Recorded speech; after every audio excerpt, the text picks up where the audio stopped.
It is for me an honor to be here and to discuss what I think was a very important budget. This budget is being discussed as a growth budget by everyone, sir. And those who may wish to say that it is simply a growth budget must understand the Prime Minister when she said it is a sustainable, equitable budget, sir, that is focused on bringing balance and progress to all. And this is important because we must not forget that the evidence across the world would tell us that economic growth does not necessarily lead to social progress. And unless you have deliberate interventions to ensure that that growth is equitable, that all can benefit from that growth, that necessarily it doesn't mean that all will benefit. And this budget in particular was one that will guarantee equitable growth and social progress for all, sir, and it's because of that I am so proud to be able to support it. Of course, there are some countries like Cuba that didn't have a lot of economic growth that were still able to focus on social progress. It depends, sir, on the deliberate efforts to ensure that those who are most vulnerable should be able to prosper.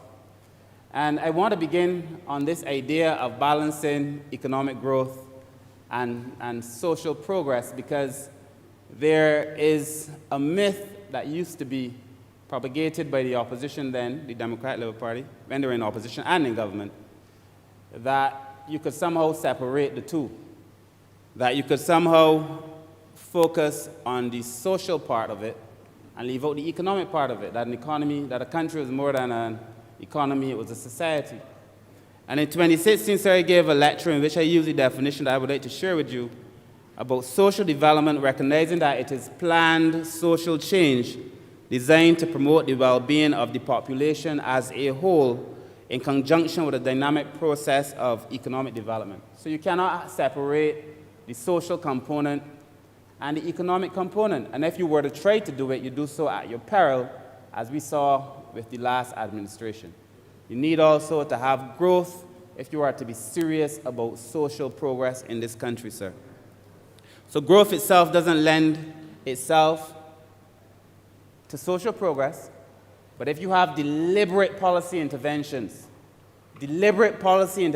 meant to ensure that that growth is felt by all, then it could work. And our position here is that this budget, sir, was a budget, sir, that would make sure that growth in this country would work for the poor, the poorest amongst us, sir. And we saw it, sir, in a range of activities. We saw it, sir, in the presentation made on energy, where we are putting roofs, the photovoltaics on the roofs of the poor. We saw it, sir, in relation to the work that is being done in agriculture to ensure that in this country, even for me and for those of us who have urban constituencies, that we are making sure that even in urban Barbados, there is some access to the benefits of those of us who have now benefited from the boom under the leadership of the Minister for St. Philip South, the member for St. Philip South.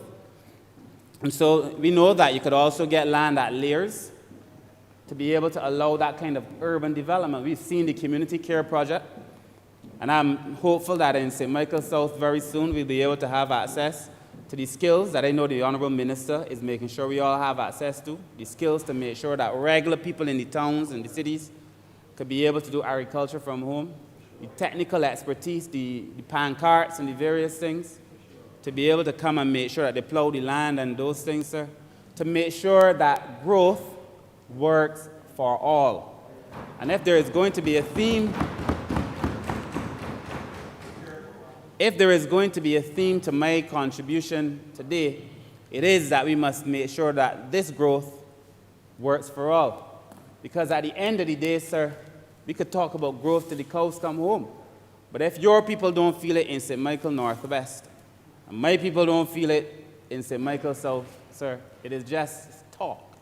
And that is why I feel that this budget must be seen in that context, with deliberate policy interventions to ensure that even as we grow, it is a kind of an equitable, sustainable approach to ensuring that all of us, sir, benefit from this. We have to move away from theory in these matters to reality in these matters. We have to make sure that when we say something will change the lives of ordinary people, that it really does change the life of ordinary people, sir. So we are seeing it in energy, we are seeing it in agriculture, we've seen it in the environment with the work that the Honourable Minister is doing to make sure that ordinary people have an opportunity in this country as well.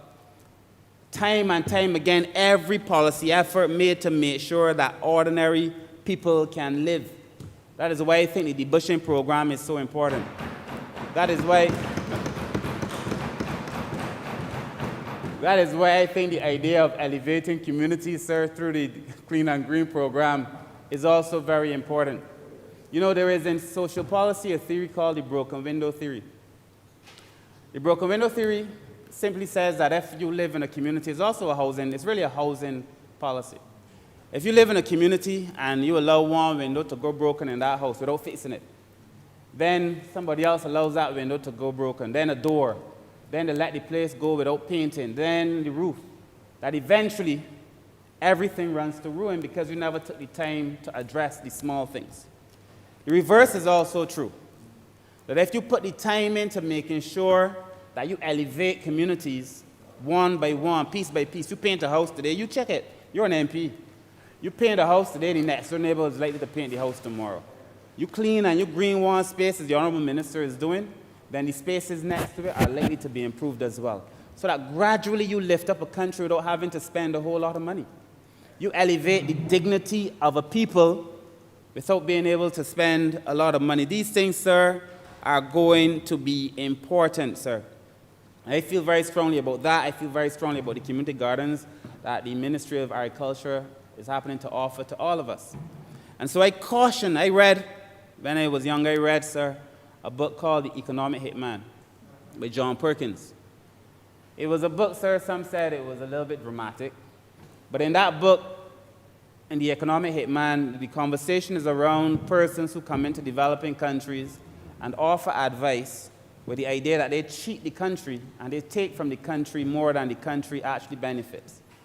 And while we designed our program, we don't have the risk of getting these economic hitmen here because our program that we are under was homegrown, designed by us, fashioned by us. Our budgetary proposals were our proposals, designed by us, fashioned by us. But the principle of it is what I'm talking about, that we have to be in a position to ensure that we do not forget that at every step along the way, the policies that we put in place will benefit the poor, the marginalized, disenfranchised, the persons who traditionally are not part of the economic growth of this country. And I think, sir, that we have to be very, very deliberate, very slow but purposeful in ensuring that everything that we do, sir, reaches the people who need help the most. I have had the privilege of coming from very humble origins, and I have the privilege of serving in a constituency of people of very humble origins. And every time I am thankful, sir, because there is a dignity in being poor. There is a strength that is given to the poor, a capacity to be able to respond and to be resilient in circumstances that are most difficult, that we oftentimes do not take into consideration the strength of regular communities, sir. And because of that, we often do not encourage or incorporate this thinking into a lot of our policies and into a lot of our programs. And sir, I am very grateful that today I have the opportunity to serve as your Minister of People's Empowerment. It is my training, but it gives me the opportunity to remind myself and to remind this House and to remind my colleagues that we were elected for the most part to serve ordinary people in this country, and that our policies must work for all. Sir, if we zoom out, we understand how poverty works. Poverty is normally determined by two things. It is determined by a person's income, or the income of the country, generally, and whether there is a lot of inequality in that country. Now, it would be nice to think that we could, like in developed countries, they're having a poverty rate of about $30 a day, 60 Barbados dollars. We don't have that luxury. But if you could have a poverty rate that is set like a minimum poverty income, and if you fall below that income, you're considered poor. At that height, well, then all of Barbados would be good. But we obviously do not have that luxury like they do in Sweden, for example. And it would be nice to think that we could have that as a minimum poverty level in Barbados. But we don't. And so what we must do is to be able to make sure that we have the programs that properly target those who need them the most. But we also have to make sure that when we implement policies that they do not widen the divide between those who have and those who do not have. I had cautioned, sir, the Honourable Minister responsible for energy, the first Honourable Minister, and I cautioned the current Honourable Minister responsible for energy, that as we build out our energy sector, it is going to be very important that we do not have a phenomenon known in the theory as energy poverty. Where in energy poverty, it is a case where the benefits that come, the possibility of being able to have lighting in your own house, the possibility of being able to make something from it is denied of the most poor. They don't have the chance to do it. I said we have to be very careful that that's not our reality. In this Parliament, sir, the programs that we discuss on energy, not only do they ensure that people have the opportunity to have access to the resources, but they are the most transformative that I have heard, because it allows ordinary people to generate revenue from their roofs.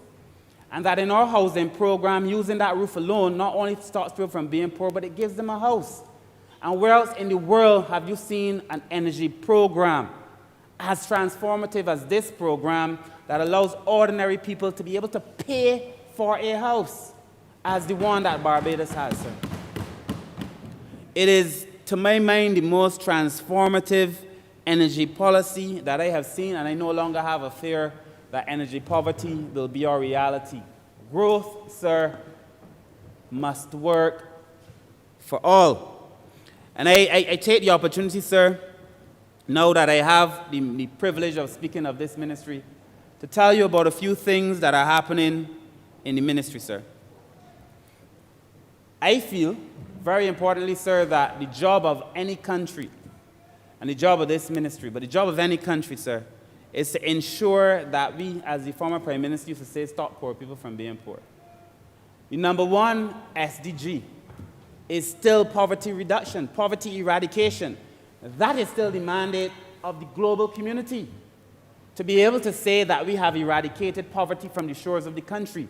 That is still SDG number one. And in many ways, we're no longer talking about it. We've gone quiet. But we have to rekindle that conversation, sir, on poverty, so that we elevate the interests of the poor in this country, sir. We have to elevate the interests of those who go to work every day, toiling from morning to evening, sir, to be able to pay bills in this country, sir, and do so with a certain dignity. And it is important, sir, because at the end of the day, you know, the world was making so much progress in terms of moving toward eradicating poverty. But COVID has decelerated that progress. So the rate at which we are increasing is now decreasing.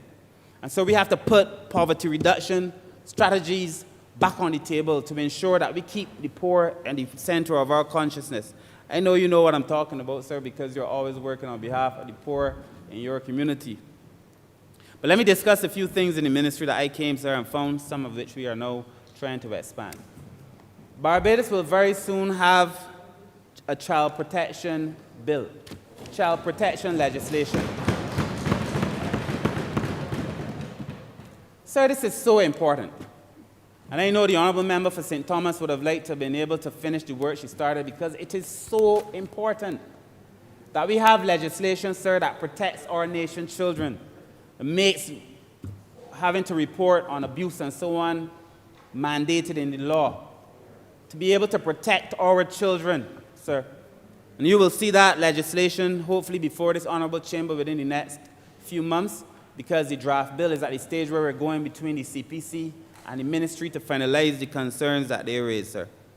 You will also very soon be seeing elderly legislation, sir. Because, sir, the policy on the elderly, sir, is important. I want to thank UNICEF for helping with the child protection bill. I want to thank PAHO for helping with the elderly policy, sir. And we will have that hopefully within the next 6 months, sir, to be able to discuss with the country. Because a country is only as good as it treats its young and its old, and they say its prisoners. But we have to treat our elderly well. I must also tell you, sir, that in a real way, COVID was a serious threat in a real way. We talk about it all the time. But COVID was a serious threat to whether people lived or died in this country if they were over 60 years old.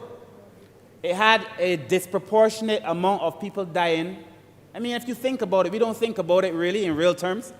But in real terms, COVID was targeting the old. So it is almost as if you have a hitman singling out. I mean, if that were the case, we would have tried to protect our elderly. As this hitman going down the street, taking out old people. We did a lot in Barbados, sir. I look forward to being able to do more. And then, of course, sir, there's disability legislation that will also be coming to this house, sir. I want to thank the Honourable Member for St. James North, who has been working in this area for such a long time. Even now, as I speak, there's a consultation being had, sir, and that community is so frustrated. In their words, not in mine, in their words, they do not feel that they are reaping the benefits that are being bestowed to other people in this country. The disabled community is making it very clear in the consultation that they are frustrated, they feel left out, and in some cases, they feel forgotten. I feel it is my responsibility to give them the assurance that as their minister, I will engage them every step of the way, sir, and that where there are things to be done, that I will lead the fight to ensure that they're done, whether it is in housing, whether it is in transportation, whether it is in education, because in this country, the growth that we are talking about must be growth for all.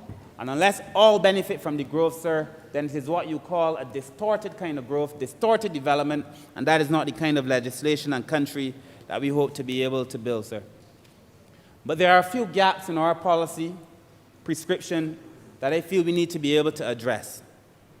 And to do that, I think it is going to be important that we rethink the way we look at, you're making me smile, sir, we rethink the way we look at the social services sector.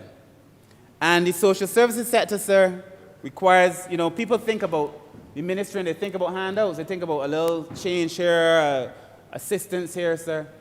I have a vision that the Ministry of People's Empowerment will become part of the productive sector, and that we move away from the idea of just being able to offer just the bare minimum, the basics, to being able to benefit from the fact, sir, that a lot of people who find themselves in these circumstances are able to make a significant contribution to this country. And if we allow them to do it, it will be to the benefit of the entire country. But there are some gaps. In housing, for example, sir, we know, sir, that there's still a possibility, sir, that if you find yourself in extreme need, as we did with Elsa, that you could lose your house today and there will be no space for you to be able to accommodate your constituents. There's no space. We do not have enough space. We have to have a space, sir, where there are emergency issues to be able to accommodate people, sir, who find themselves in need. We also know that even for our elderly population, as they live longer, we still do not have the facilities to accommodate persons who are elderly. We need more of what the Vauxhall Senior Citizens Home is. We need more of what the Seroptimists offer to be able to ensure that the older people in this country have a place to be able to stay. And then the recent case that was shown in the paper and on the news in relation to the young disabled couple who had nowhere to go, sir. And I must remind this House and Barbados that because you have a mental issue, a mental challenge, it is not necessarily that you have some crime, you're a criminal, you're mentally unstable, sir. People all over the world at various levels of functioning are able to be integrated into their society if the society deems it necessary. Able to have jobs. I fought very long and very hard, sir, to be able to ensure that that couple was able to have some dignity. And as we go forward, sir, it shouldn't be a case, sir, where we have to fight for these things. But disabled people need to have a space too. And so I feel that as we build out, there is a space. I know the Honourable Member for St. George South has his eyes on it. But the space at Sterling, I feel, should be equipped for persons who have disabilities. To build that transitional housing, there's enough space to be able to do that and to be able to do a facility for women who oftentimes find themselves with children on the street. As a matter of fact, we had a case very recently of a young lady with 4 children who was evicted in Barbados by the children's father. And so the woman with the 4 children belonging to the man found themselves on the street with nowhere to go. And that we have to have a transitional facility to be able to accommodate that. However, let me just digress quickly for a second. You know, the greatest thing that this country can do, sir, is nothing that we can do in this parliament. It is nothing that we must come in here, sir, and talk about policy and legislation. The greatest gift that we can give to the people of this country is from one man to another, one woman to another, is the capacity to care. Because we have a responsibility, sir, to care for persons in need. And everybody is turning to the government. What is the government doing about this? And what is the government doing about that? We have to do more, yes. But we have a responsibility to care about other people in this country, sir. And so I feel very strongly that we must be able to do these things. I have, sir, a few programs. I see you keep looking up, so I will speed up, sir. I have a few. I'm not rushing you, sir. I have a few programs, sir, that I hope to be able to bring forward. So, but before I do, I want to thank the Barbados Children's Trust for the work that they would have done at Nightingale. If you haven't been to Nightingale, sir, I used to work at Child Care Board many years ago, and I returned now. I was there as manager. I returned now as minister. To see the transformation that has occurred at Nightingale is phenomenal. And I want to thank the Barbados Children's Trust for the work that they did there, sir, to allow people, these young children who have made these places their home, sir, to be able to live in comfort and in dignity. I also want to thank the Maria Holder Trust for the work they did at what was used to be FARS, Children's Home. We cannot do these things, sir, on our own. And then, sir, there are a few programs that I hope to bring. I am convinced that one of the tools that we need to have in Barbados is that capacity to be able to generate, to have intergenerational exchange between the older community and the younger community.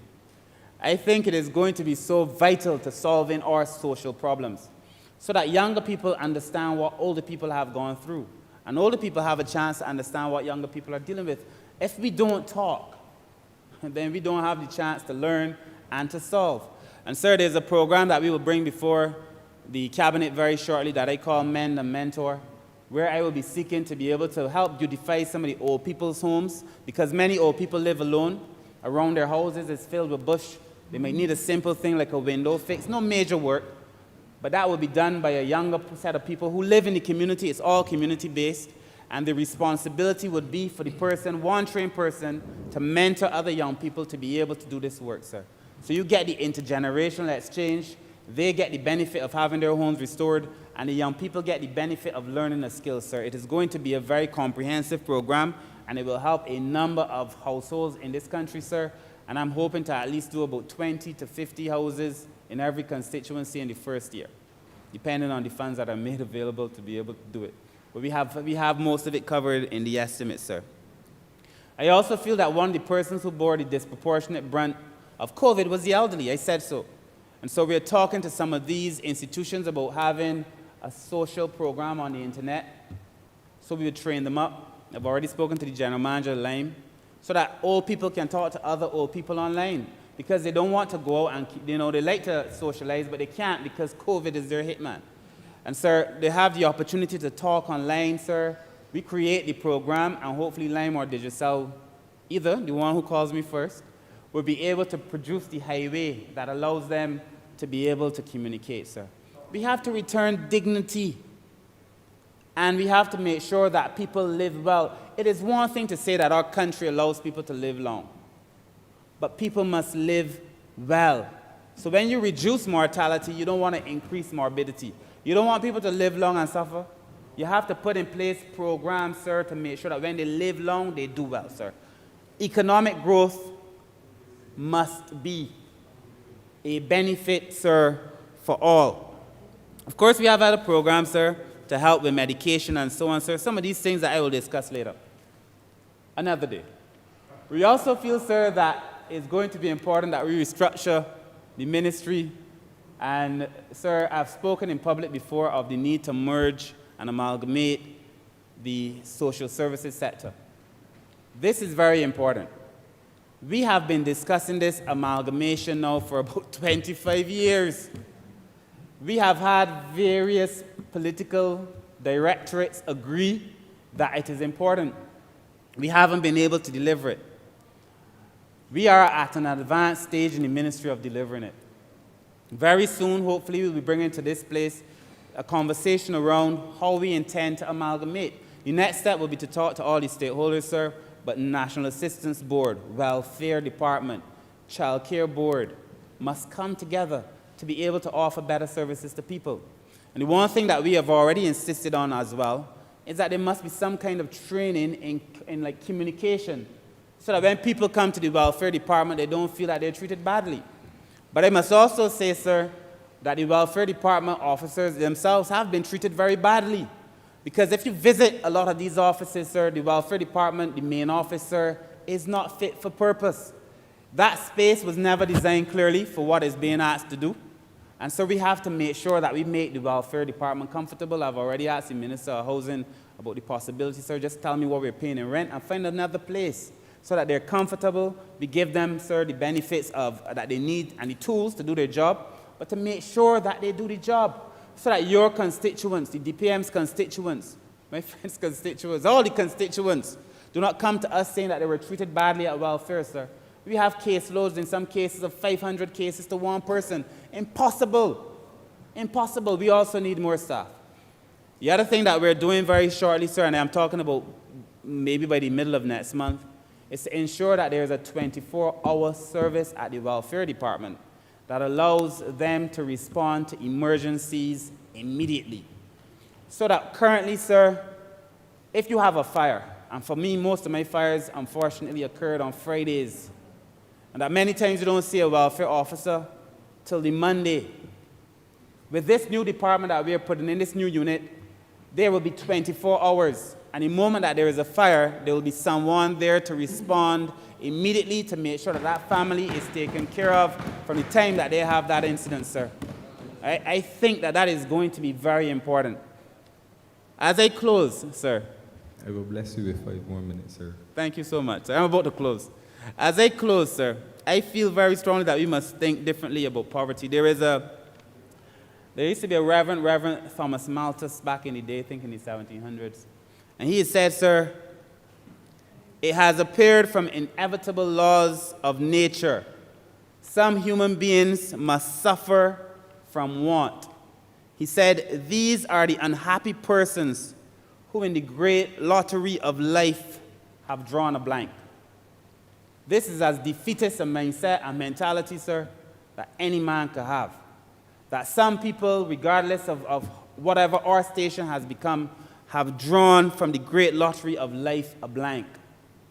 And that you could imagine if that is your mindset, you never have recommendations, policies, programs to fix the concerns of the poor. It is not my mindset, sir.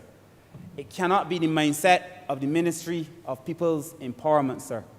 Our ministry must think differently about poverty.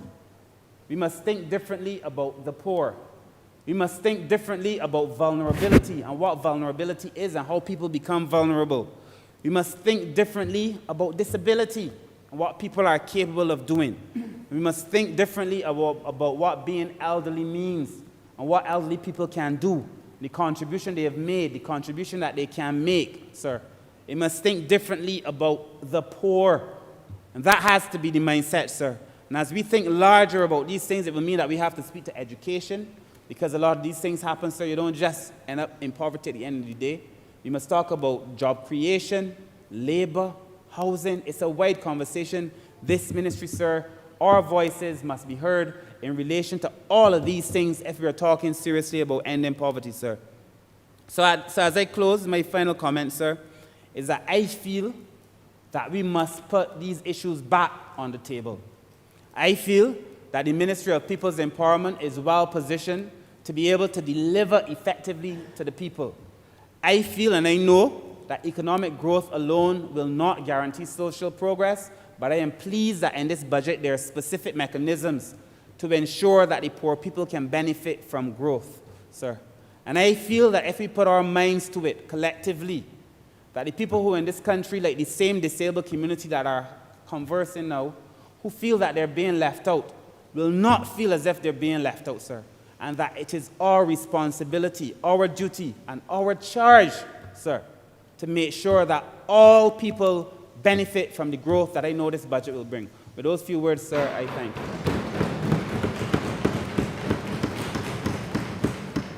Thank you. Honourable Member for St. John.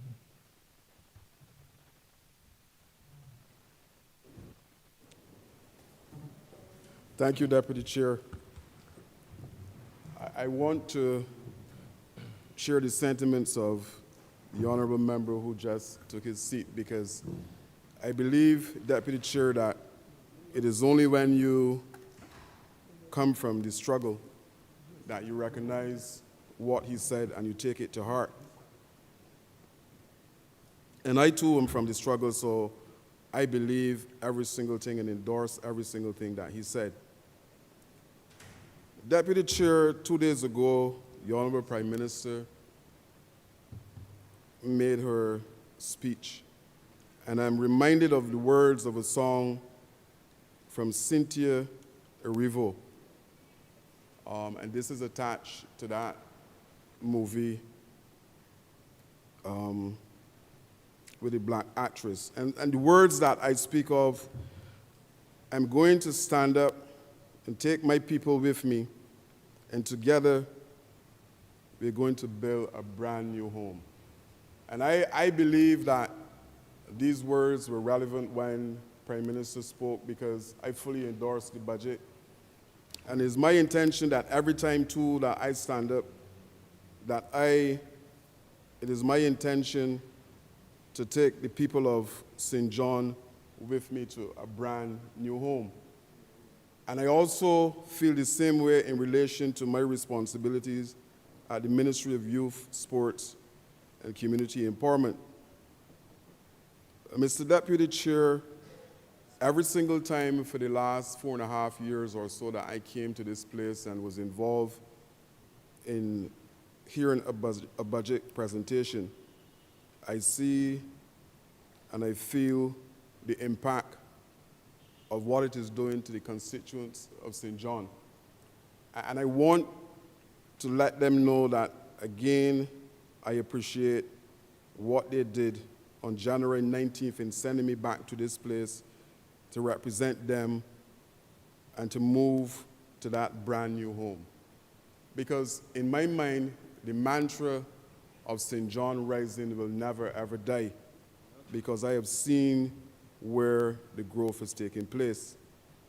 And from that budget, at the very basic level, when females, as mentioned by an honorary member before, can have zero VAT on the necessities that they would need for child and for self, I can't help but fully embrace everything that is in this budget, because I know at the end of the day that it will not only redound to those persons in the constituency of St. John, but by extension, Barbados as a whole. Permit me, Mr. Deputy Speaker, to speak a little bit about the changes that I've seen in St. John, not only as a result of, or the things that will come from this budget, but the Honourable Minister of Agriculture, he did not mention the fact that Project Phoenix is happening in the constituency of St. John, where 32 young, unemployed individuals will be farming 50 acres of land at Wakefield. And it is only this week that they signed the document to officially get started. And this budget mentioned the fact that water will be at a reduced rate for those persons who are engaging in farming.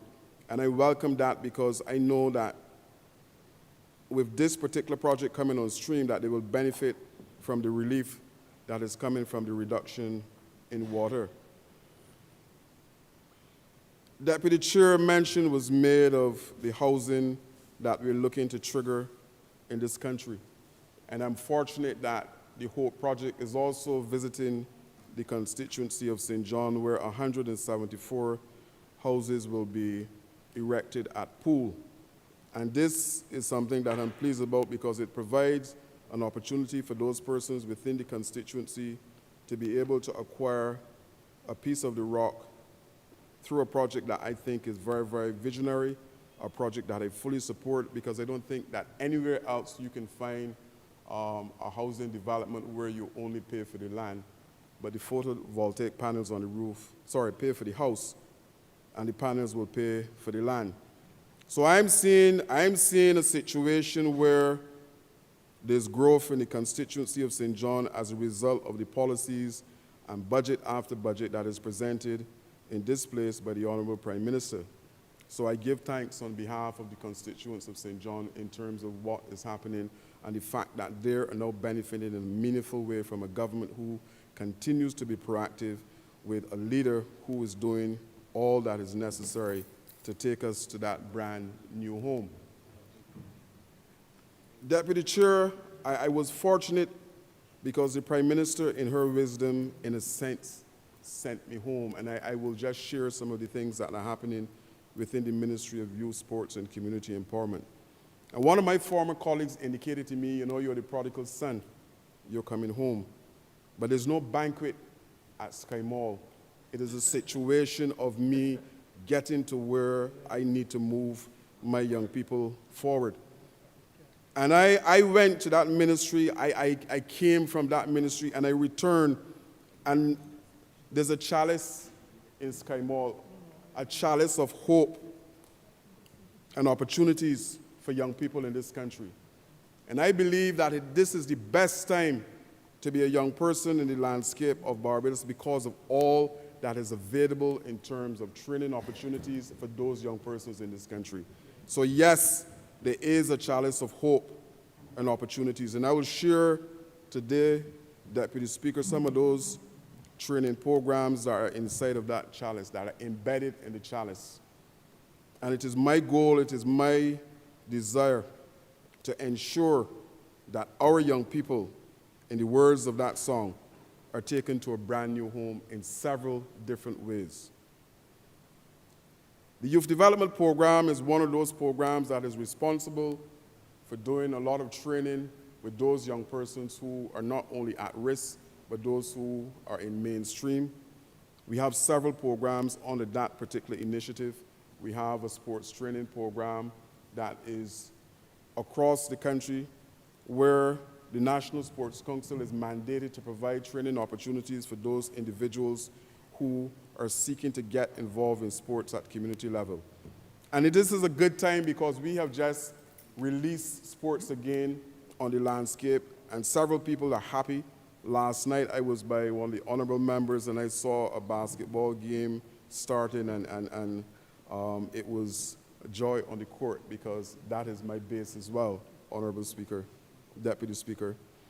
But we're moving in that particular direction. And some of the things that are happening, one of the first things I asked for, and I'm pleased today that it is actually taking place, I asked the Sports Development Officer to ensure that we have road tennis on display at Kensington Oval during this test match. And I'm constantly getting videos and snippets on WhatsApp of what is happening at Kensington. National Sports Council, they went in, they spoke to the cricket board.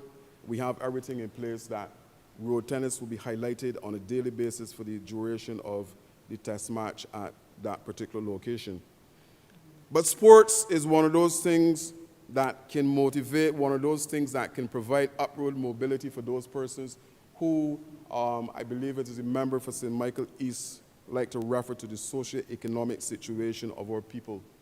And I'm ensuring that through sports, that we can move all of those persons who possess the skill sets to go forward. And to that extent, Deputy Chair, Deputy Speaker, I have asked that we now own SAT training for those persons who are looking to go overseas to do scholarships, because I was made aware that it is between $450 to $600 for poor people, as the honorable member who sat before me indicated, to do training for those SATs. And I believe it is a travesty where you have a Ministry of Sports and Youth, and we cannot own that particular program that would allow those persons who are going overseas to be able to train or to have the tutoring for those SATs to do what they have to do in terms of improving their life. So that is a program that is coming. Deputy Chair, one of the things when I was at that ministry as a worker that I used to argue for on a continual basis is the fact that we were doing training at a level all through this island for 12 weeks, for 4 months, and we were providing nothing more than a certificate of participation. And I've asked, and we are well on our way to ensuring that every single training program that is coming from the ministry is now certified. Because I believe that we should have an opportunity where those persons who are engaging in training, whether it be dressmaking or whatever, that the certificate is carrying some weight at the end of the day, and we're not giving them a certificate of participation. The Youth Entrepreneurship Scheme, there's an extensive set of training, Deputy Speaker, that goes into that particular program. Maybe between 3 and 6 months of training, and at the end of the day, it is still a certificate of participation. And we have moved to a stage now where they're working in conjunction with the University of the West Indies to ensure that that particular program, when those young entrepreneurs are completed the training, will have a certificate that is now equivalent to something more than just that. So you have, for example, the Youth Entrepreneurship Program, you have business counseling and mentorship, entrepreneurial development, direct technical assistance, financial counseling, accounting service, marketing service, and all of these at the end of the day, and you're giving our young people a certificate of participation. I believe that, like I said, it is now at an end. Mr. Speaker, we have the Barbados Youth Advanced Corps, and those of you who would have heard the director in the well speak about this particular program can understand the impact that this is having on our young people who are entering that program. It was formerly the Youth Service, it is now the Barbados Youth Advanced Corps. And the results that are coming from that program is absolutely fantastic, and we're hoping that during the new financial year that we can push those numbers up from what they're at. They're probably about 172, I believe. The target that we're looking at is 900 persons to go through this program. Can we do it this year? Maybe not, but will we try? Of course we will. Because remember what I'm saying, Mr. Deputy Chair, we are looking to move our young people to that new home. I have asked that we find a way to bridge the gap between those persons in the penal system and getting them to reintegrate into mainstream society. So we're looking, and plans are in train to ensure that we are speaking with the prison service, and we're going to attach those persons who are exiting the prison service to one of the youth commissioners. And then we're going to try to get them into some of the programs that are available through the ministry. The Community Secretariat Program, I had a chance last month to meet with those ambassadors from St. Lucie who won a particular competition. And this is a program that we're looking to make sure that we can engage and we can embrace, again, as many youngsters as possible. It will be a situation where there's a new mantra at the Ministry of Youth, Sports, and Community Empowerment, because I'm fully aware, fully cognizant that if we do not do what is necessary to embrace all of those youngsters, those outside of mainstream society, that we will pay a serious price at the end of the day if this is not done. So we're moving in that direction. All of the programs through the Ministry of Youth, Sports, and Community Empowerment will now be decentralized. Shortly, all members will be receiving a package with all of the training programs that are available from the ministry, so that you too can help in terms of channeling persons within the ministry. I'm forced, Mr. Deputy Speaker, to use that youth lens. And I have no problem using a youth lens because that is the only way that we're going to attract and the only way that we can understand what is happening in that particular demographic. And I have been there before, and like I said, I've returned, and I'm using the youth lens to ensure that all of those things that are being requested from our young people are being put in place. Mr. Speaker, another thing that is happening within the ministry, as was mentioned before, the construction of 15 mini stadia. And we are on our way in terms of completing that task.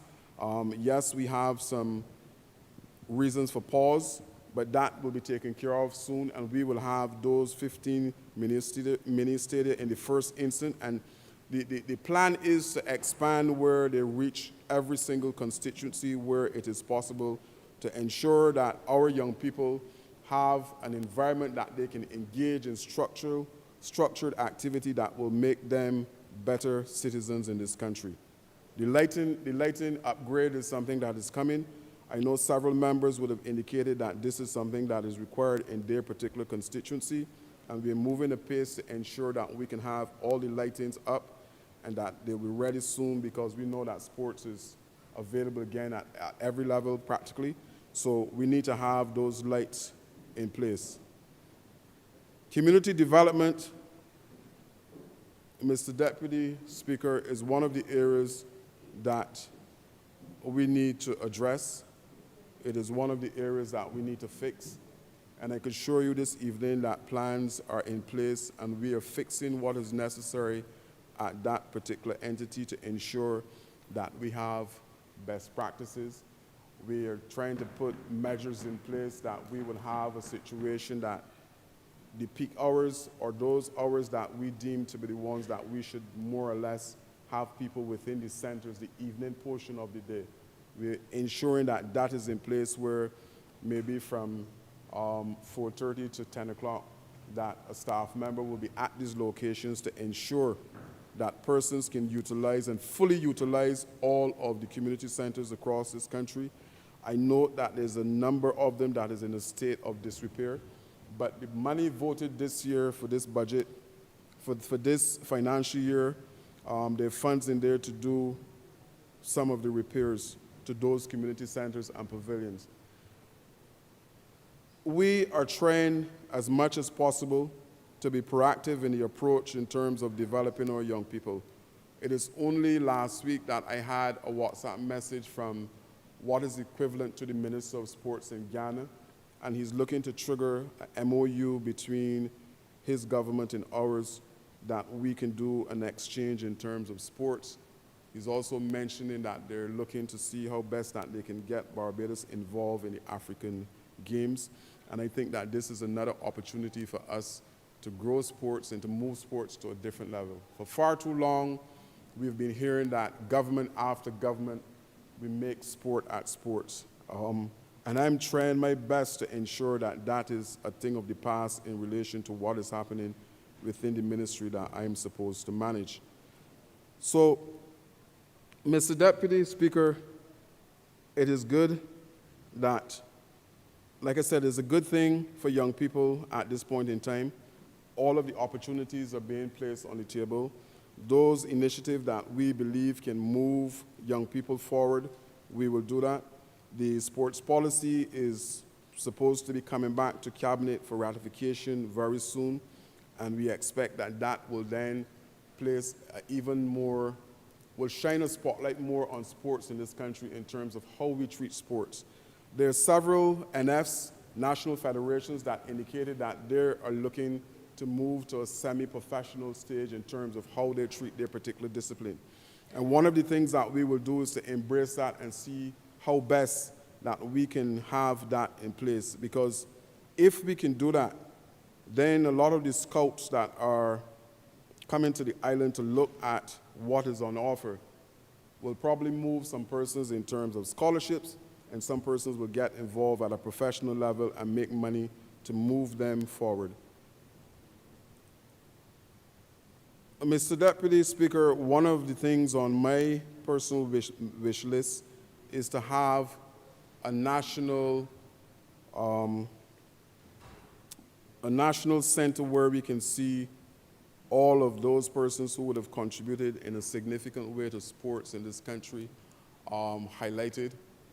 The Wilder Gymnasium, there I think about 34 acres of land at that particular location that can be utilized for sports. A National Hall of Fame for sports is what I'm talking about. And it's one of the things that we're exploring to see if it is possible for those persons who are on the landscape. I was told recently that maybe government should look at honoring Jim Wedderburn because he's in his twilight years and nothing was done for him. And I believe that we should look to ensure that not only him, but those persons who would have contributed at the national level, that it is something that we can do for them, that when they walk the streets of this country, that it is known that these are people who would have sacrificed, these are people who would have gone and represent us at the very, very highest level. Only this morning, before I came here, there was a press conference with Josh Kelly, who was turning professional as a cyclist in Miami. And he's the first person in cycling that would have gone to that level. And we need to ensure that we can maximize and we can have that replicated time and time again. Football is one of those sports that we see a lot of emphasis in terms of the money. I have a youngster now in the United States who is struggling because he was offered a contract, but now there's some hard time and he cannot necessarily handle the financing.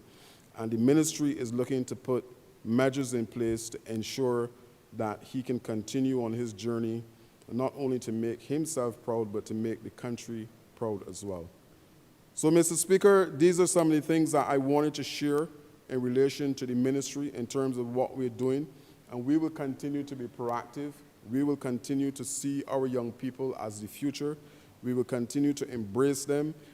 It is youth sports and community empowerment. And if we have a situation where our young people in our sport is up at a level that we are satisfied, then that can only redound to community empowerment. Because you can understand when there's a youngster that is doing well and reach the peak coming from a particular community where you have a community feeling the pride of having that individual. I can speak of Tristan Evelyn as a product of St. John. And I know that if you go to Charigova and Henley area, that persons will tell you, well, look, this is somebody who we are aware of in terms of their coming up in the particular community. So, Mr. Speaker, it is what we are pushing. I understand community development, and hence I have asked that every single youth officer develop a community group within their particular locale or the area that they're working with, because the only way that you can have community development at that sustained level, in my opinion, is if you have functioning community groups, if you have the gatekeepers in a particular community embracing those persons who are in a community group. And one of the things that we're looking to do is to use the community groups to build the profile of particular communities that are struggling, particular communities that are being impacted by violence. If we can have a functioning community group at that particular location, then it is so much easier to run project after project inside of that. You're signaling to me, Mr. Speaker. I will wrap. I will wrap soon. So I hope this evening, with my particular presentation, that members and the wider Barbados get an understanding of what is happening at the Ministry of Youth, Sports and Community Empowerment. They all go hand in hand. And like I said, I'm working to make sure that every single community is impacted by the work of that particular ministry that I manage, to make sure, Mr. Speaker, that every time we stand as a government, that we're taking our people with us. Together, we're going to a brand new home. I am obliged. Thank you. Honourable Member for St. George South. Thank you, Mr. Speaker, members in the chamber and those who are listening. Mr. Speaker, I rise to lend my voice to the budgetary proposals as articulated so nicely by Prime Minister, member for St. Michael Northeast on Monday, and also supported by members in this chamber.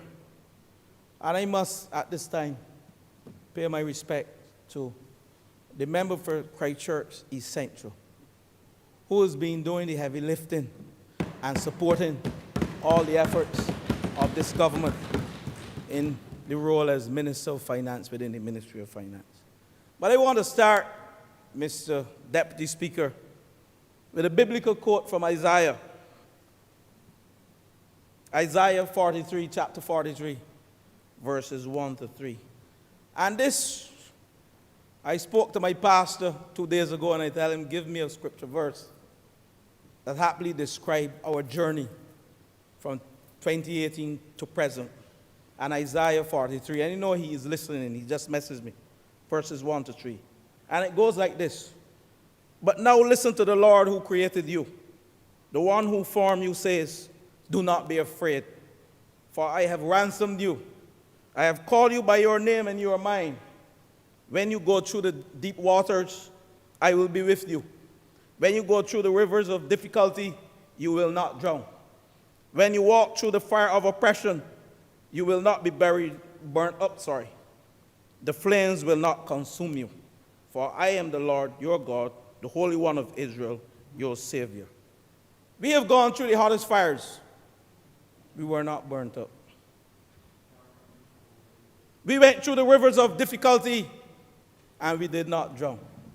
And I started there because on Monday, when we listened to the budgetary proposals by the Right Honourable Prime Minister, we recognize that we have come thus far by faith. And we have to give kudos to the Almighty who guided us through the fires and the difficulties in the rivers. And we are here to present a budget that is geared towards giving us a 1% surplus. And this budget, members, Deputy Speaker, gives us the optimism of the social and economic development of this country. We have to be optimistic as we go into our ministries day by day to execute the strategies articulated in those budgetary proposals. We have to ensure that we keep our heads above the waters. That is why Isaiah 43 verses 1 to 3 describes where we came from and where we are going at this stage. But the budgetary proposals touch on every single sector. And while I don't want to rehash what was said by the honourable members, because I listened the entire morning and yesterday, and also Monday to the Prime Minister, we still have to recognize that some measures touch the indigent, the poor, the middle class, the business sector, the rich and the poor.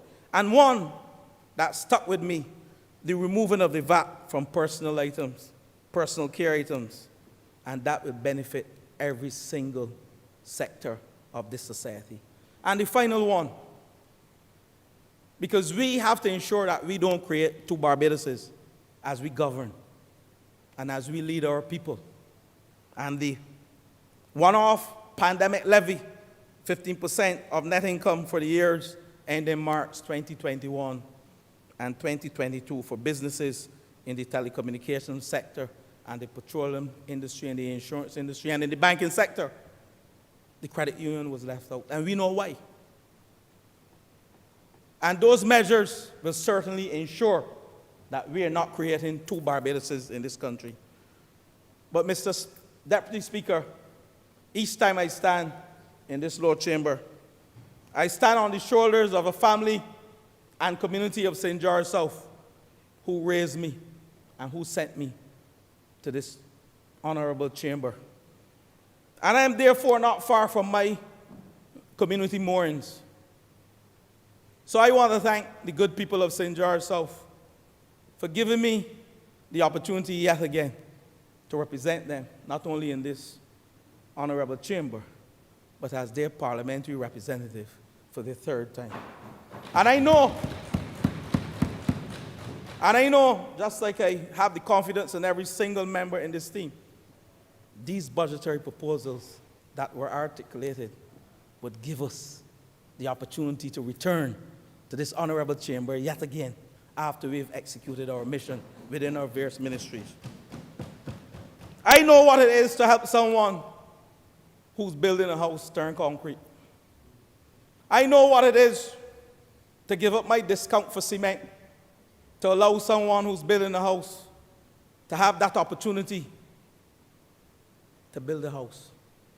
And I'm not going too far from understanding that the people in this country needs affordable housing. So as we build out every sector, we have to understand that housing is at the nucleus. And it was said by JFK, John F. Kennedy.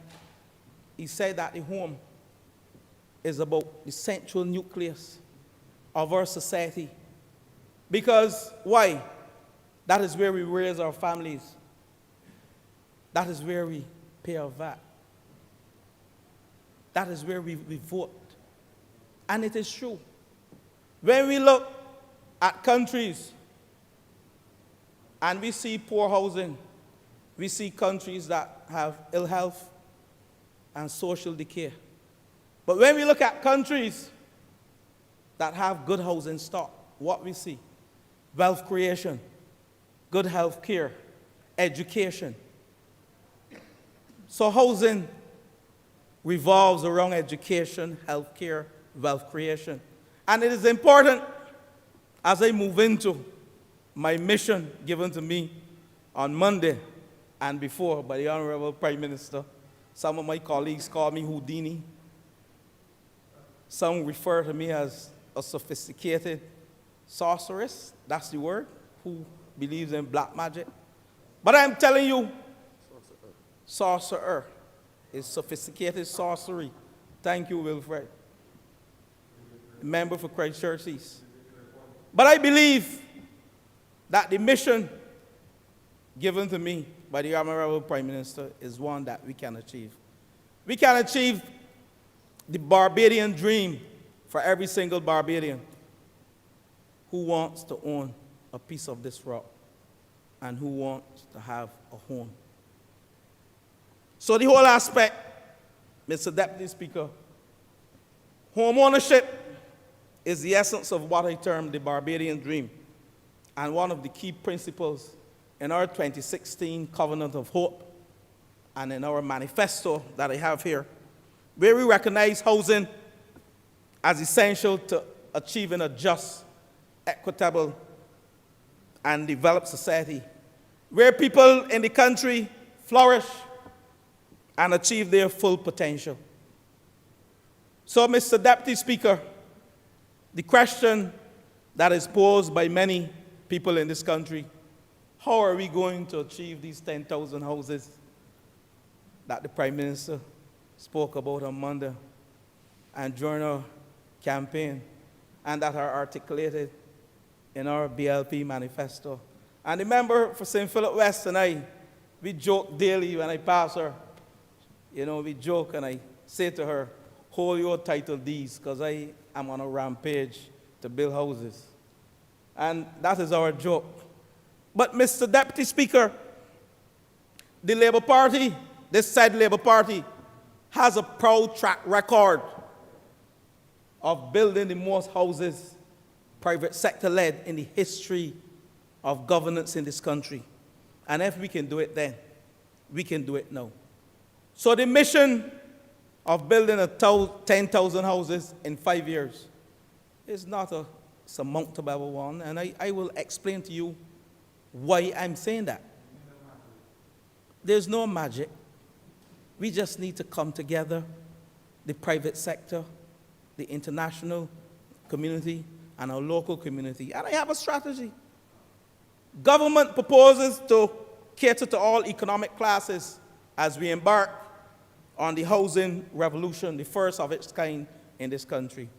I want to pause and thank the member sitting to my left, the Honourable Member for Christchurch West,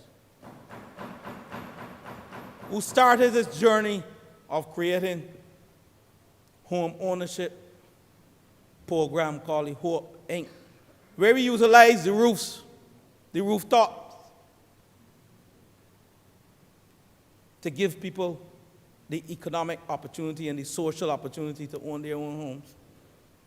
So Hope Inc., Hope Advance, and Hope Premium were formed by the former Minister of Housing, where we took this society and we classified it in 3 categories. Those persons earning income between $1,000 to $2,000, they are part of the Hope Advance program.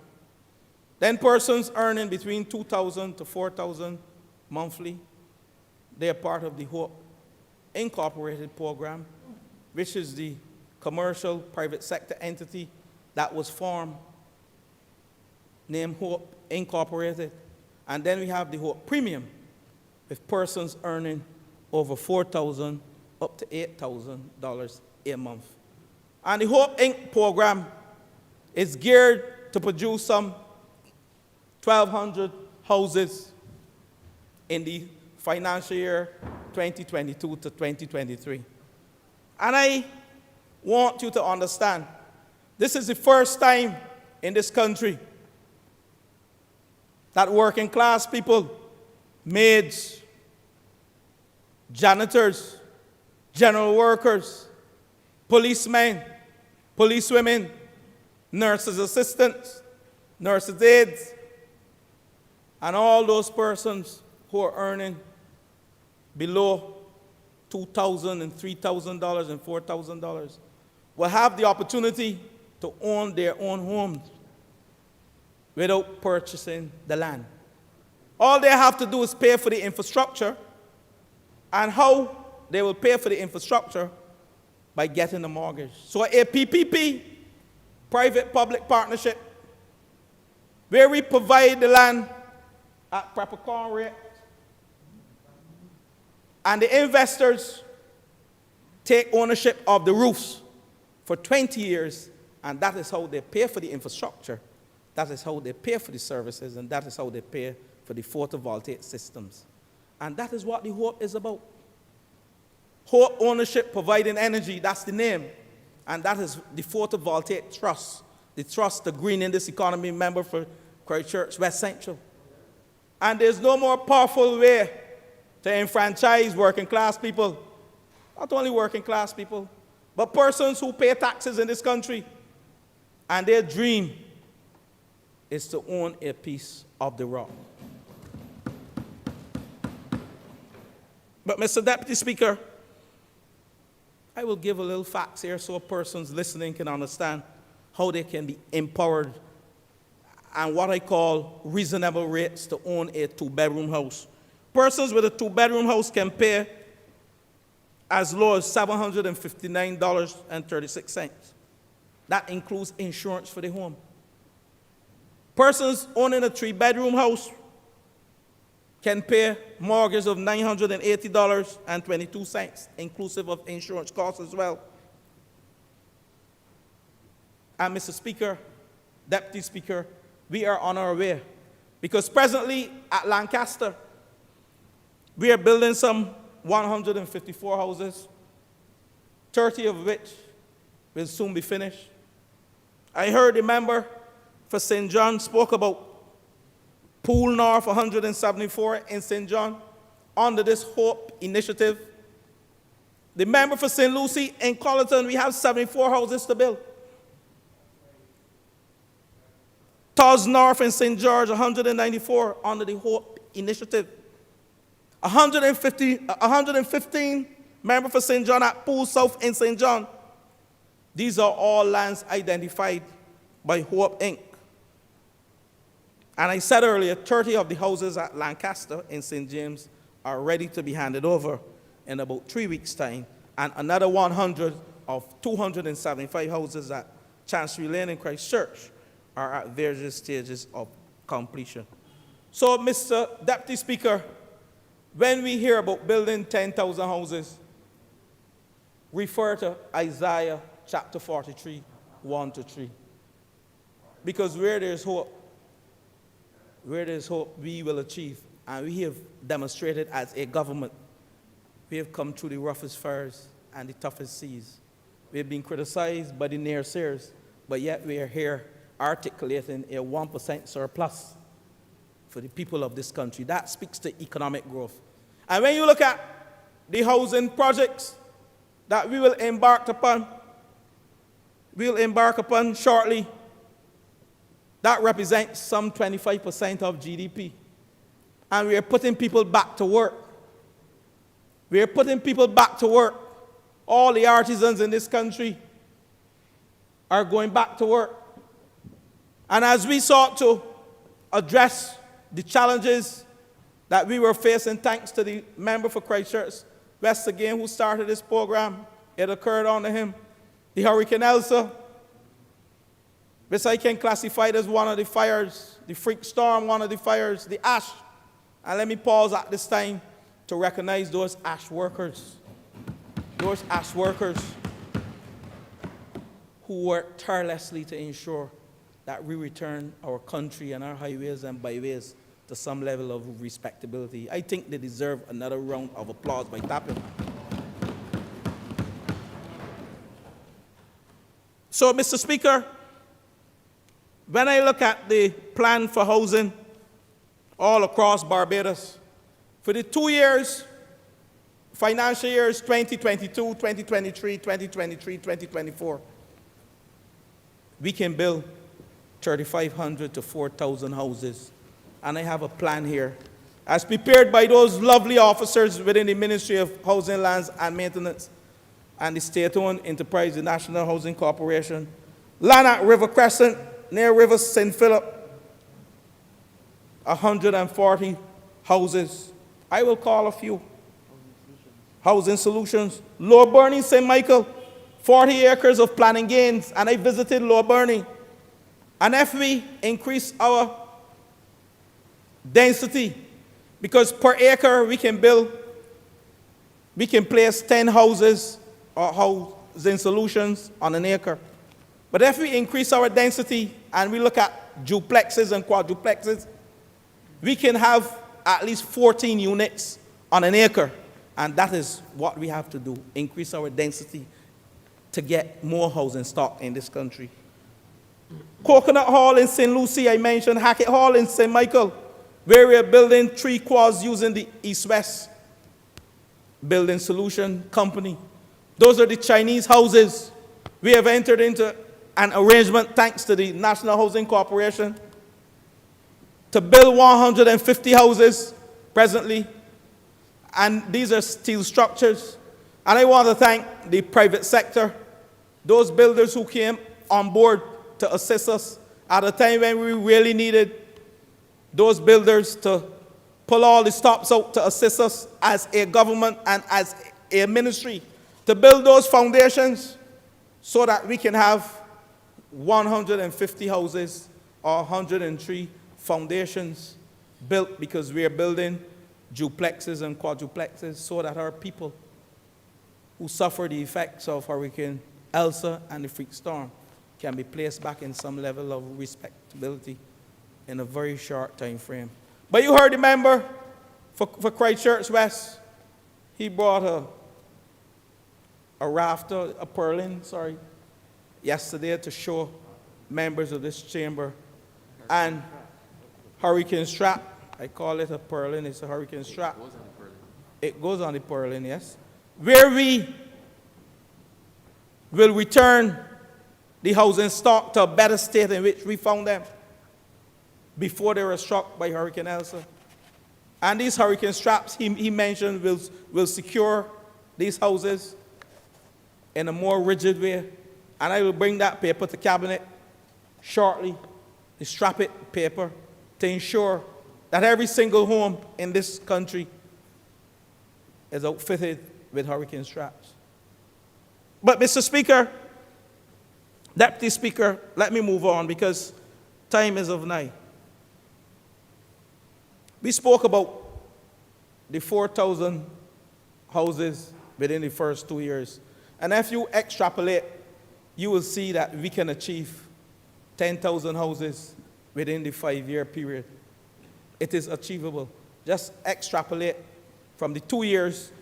And those 2 years, we have to put all the necessary administrative and planning work in place. And that usually takes 6 months to subdivide land at town and country planning. Then it takes another 5 months to put in the infrastructure work.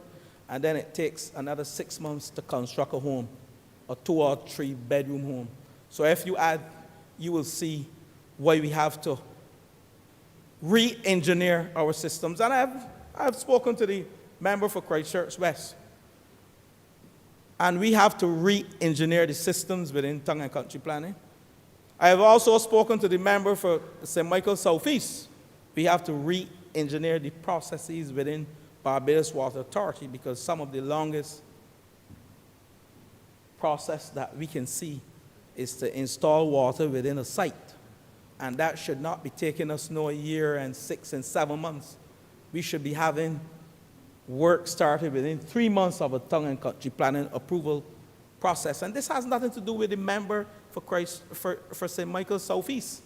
This has to do with the business processes that need re-engineering, deconstructing, and reconstructing so we can become more efficient and a lot more leaner and get these things out if we are supposed to achieve our 10,000 target in a 5-year period. But Mr. Speaker, Mr. Deputy Speaker, this brings me to something that, while we talk about a housing revolution, this was an eye-opener to me. But I recognize that we have some 35,000 unoccupied properties and vacant lots in this country. 35,000, 15,000 unoccupied properties have been identified together with the 20,000 vacant lots. And these are located in areas that have services already, road infrastructure, water. And I'm asking myself, as I ask the staff within the Ministry of Housing, Lands and Maintenance, what can we do to unlock 80% of these unoccupied properties and vacant lots?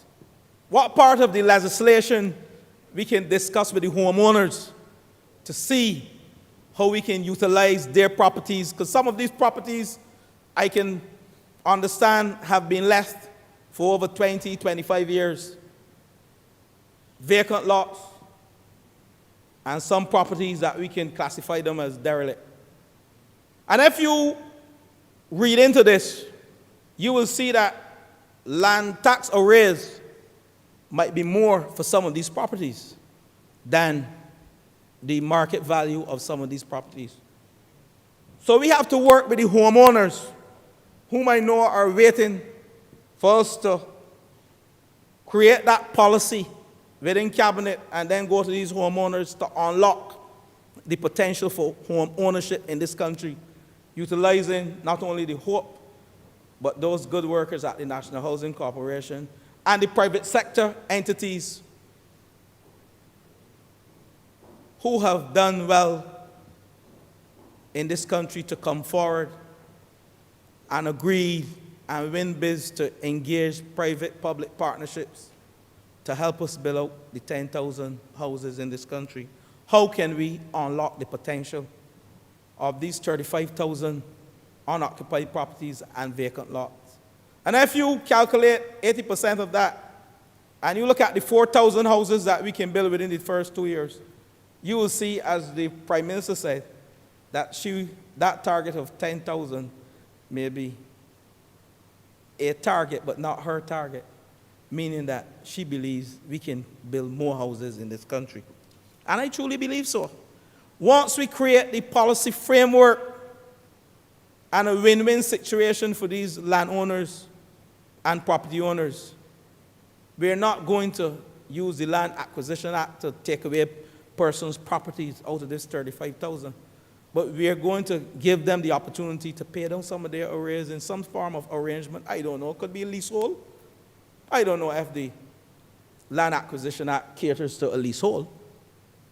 But these are some of the things we have to sit down as a government and discuss so we can unlock the potential for housing within these 35,000 lots that I have so aptly articulated and focused on this afternoon. But, Mr. Deputy Speaker, I spoke about the legal and regulatory framework for approval. This is something that the member for Christchurch West and I spoke about. And we have to make sure that the time taken to have a conveyance executed for a lot, say 20 acres, is reduced by half. This lies within the purview of the Ministry of Housing, Lands and Maintenance and the National Housing Corporation. We have to sit down and find ways. And we're not talking about bullying anybody. We're talking about looking and seeing ways and working as a team, how we can come up with the best structure and the best processes to allow a conveyancing to be reduced to, say, 1 month maximum for some of these large sites and some of these large properties. But, Mr. Deputy Speaker, government will work with the local private sector partners, the regional partners, the international partners from Guyana, and the East-West Building Solutions from China. We cannot build 10,000 houses on our own. As a government, we have to engage private-public partnerships. We have to engage the international community, and you heard the Prime Minister. She spoke about partnerships within Guyana, the Chinese partnerships. But what I can tell you, that I've met with 300 builders within the last 2 weeks, contractors, builders, and they are on board, and they're anxious to become part of this housing revolution to construct 10,000 houses in this country. When I met with them, they were all keen, they were all working on getting persons who have been affected by Hurricane Elsa and the freak storm back to their homes. We have a long way to go. And I've assured them that we do not want the next hurricane season to come and persons who have been impacted from the freak storm and Hurricane Elsa are still left out in the cold.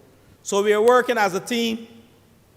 I love the morale that I saw last week. I love the enthusiasm. I love the motivation of those 300 stakeholders that I know are critical to us achieving the 10,000 houses. And I know that we will achieve our mission, the housing revolution that will go down in history as being the largest and most well-respected and accepted by our people. Because if you go to the highways and the byways, every single person wants a piece of this rock. But we have to shift the paradigm slightly. Because even if we can't get a piece of the rock, due to the housing solutions that we'll be offering, you can indeed achieve a home. And as John F. Kennedy said back then, a home is essential to development in this country. And indeed, it ain't everybody that can own a piece of this rock. But we believe that every single worker in this country, when we look at the various sectors, gas station attendants, general workers, $1,000 to $2,000, we have just raised our minimum wage rate. And we believe every single person will be classified within one of those groupings, and we have a housing solution for each and every one of them. Honourable member, you have 5 more minutes. Mr. Speaker, I spoke about international partners, Mr. Deputy Speaker. I spoke about the East-West Building Partnership, where we will be building 150 houses. And only this week, Mr. Deputy Speaker, the member for Christchurch West, my permanent secretary, and other members of my team, the general manager of National Housing Corporation, we had a video call with a contractor, a builder, someone who owns a housing firm in Guyana. who will send us 2 model houses for us to look at. Because if we truly look around Barbados and we look at the housing stock that are out of wood, hardwood, and if we can truly maintain the Bajan vernacular as we provide housing solutions, we will ensure that Barbados is indeed the #1 country within the region and within Latin America. And that is why we are taking the offer to look at these 2 model homes that will be here in April. And that is from a Ghanaian firm. And thanks to the Honourable Prime Minister, I keep saying right Honourable, who visited Ghana recently at the Energy Expo and was able to do the necessary groundwork to allow us to form that partnership. But more importantly, our Barbadian workers, artisans, plumbers, electricians, builders, masons, they will be the ones constructing the houses under the supervision of the international partners who will provide the housing solutions. So we have work for every single artisan in this country. And that brings me to my final point. We have to ensure that we create the labor force to build these 10,000 houses. I heard on Brass Tacks only recently, the moderator asking where we will get the labor from to build these 10,000 houses. I heard on Brass Tacks. And I'm saying that we have to utilize our community centers and train a lot of our young people in plumbing, carpentry, masonry. We have 4,000 school leavers annually leaving school and 60,000 young people in this country. I heard the member for St. John in his presentation. He spoke about all of the wonderful work that that ministry is engaging to empower and enfranchise our young people. And within our manifesto, at page 11, the construction gateway to train artisans, we will establish an 8 to 12-week program for training of carpenters, masons, tilers, and other artisans to perform the jobs required. And the training of these artisans will include job attachment to allow the trainees to hone the skills that are needed for this building boom that we will embark upon. So, Mr. Deputy Speaker, I have articulated a plan to build probably more than 10,000 houses, but we will stick to the 10,000. But I want at this stage too to thank our former colleague, the former member for St. Andrew, who started the work in this wonderful ministry from 2018.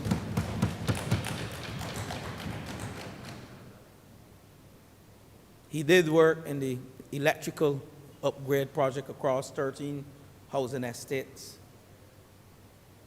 He did work in the sewer system when we lost a life in the Pine. Tragically, someone dropped in one of our sewer systems. He was the person who pioneered this work within the Ministry of Housing. And I think we have to pay due credit where credit is due. In 2018, we embarked upon a sewer system upgrade to repair unsafe and unsanitary systems across 10 housing estates that accounted for 135 sewer systems. To date, we are fixing some 270 sewer systems, and we have reached our target of 217. So we've moved from 135, because if you look nearly every month in the paper, you will hear some estate complaining about the sewer system. And these are ancient systems, and we have to do what we have to do for our people. And this came through overcrowding, some would say, but these are old estates from in the 50s and in the 60s. So we have to create all the housing solutions where we can return persons within those income brackets to some level of respectability and don't have 10 persons living in one unit. And I can't blame a family for bringing in every single one. We have a duty and a responsibility to provide housing solutions to address these challenges.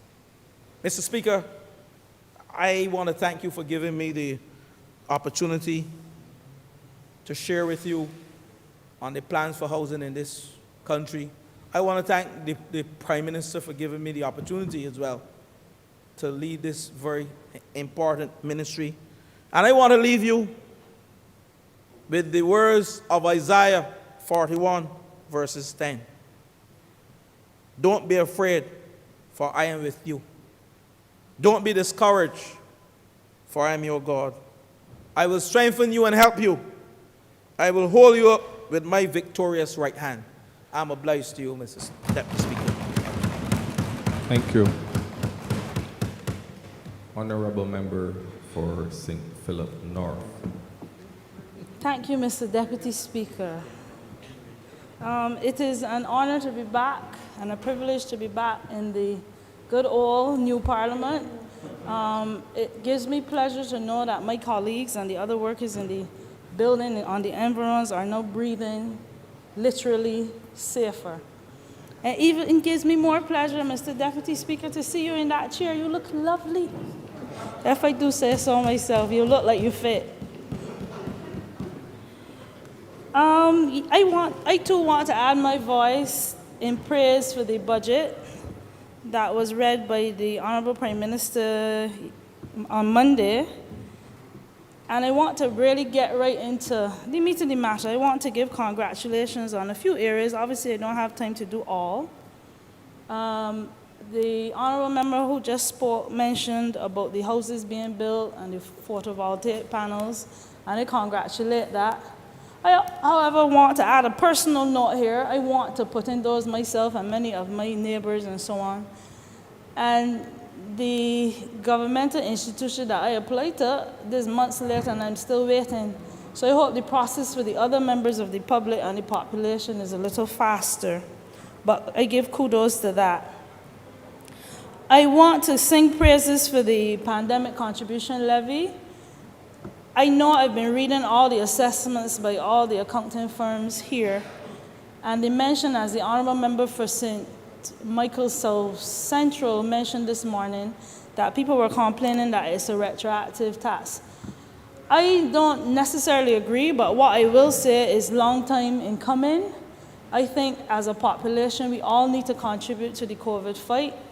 The government has spent, and you heard it from the Prime Minister, millions of dollars with respect to keeping this country alive and afloat and the working force working since the pandemic has begun. And I only think it is right that the institutions mentioned, the banks, and I have no regrets here whatsoever, because the public of Barbados has been living in a Barbados where you put in money into the banks, they use our money in our savings, and you get back, some months I see a whole cent in interest rates.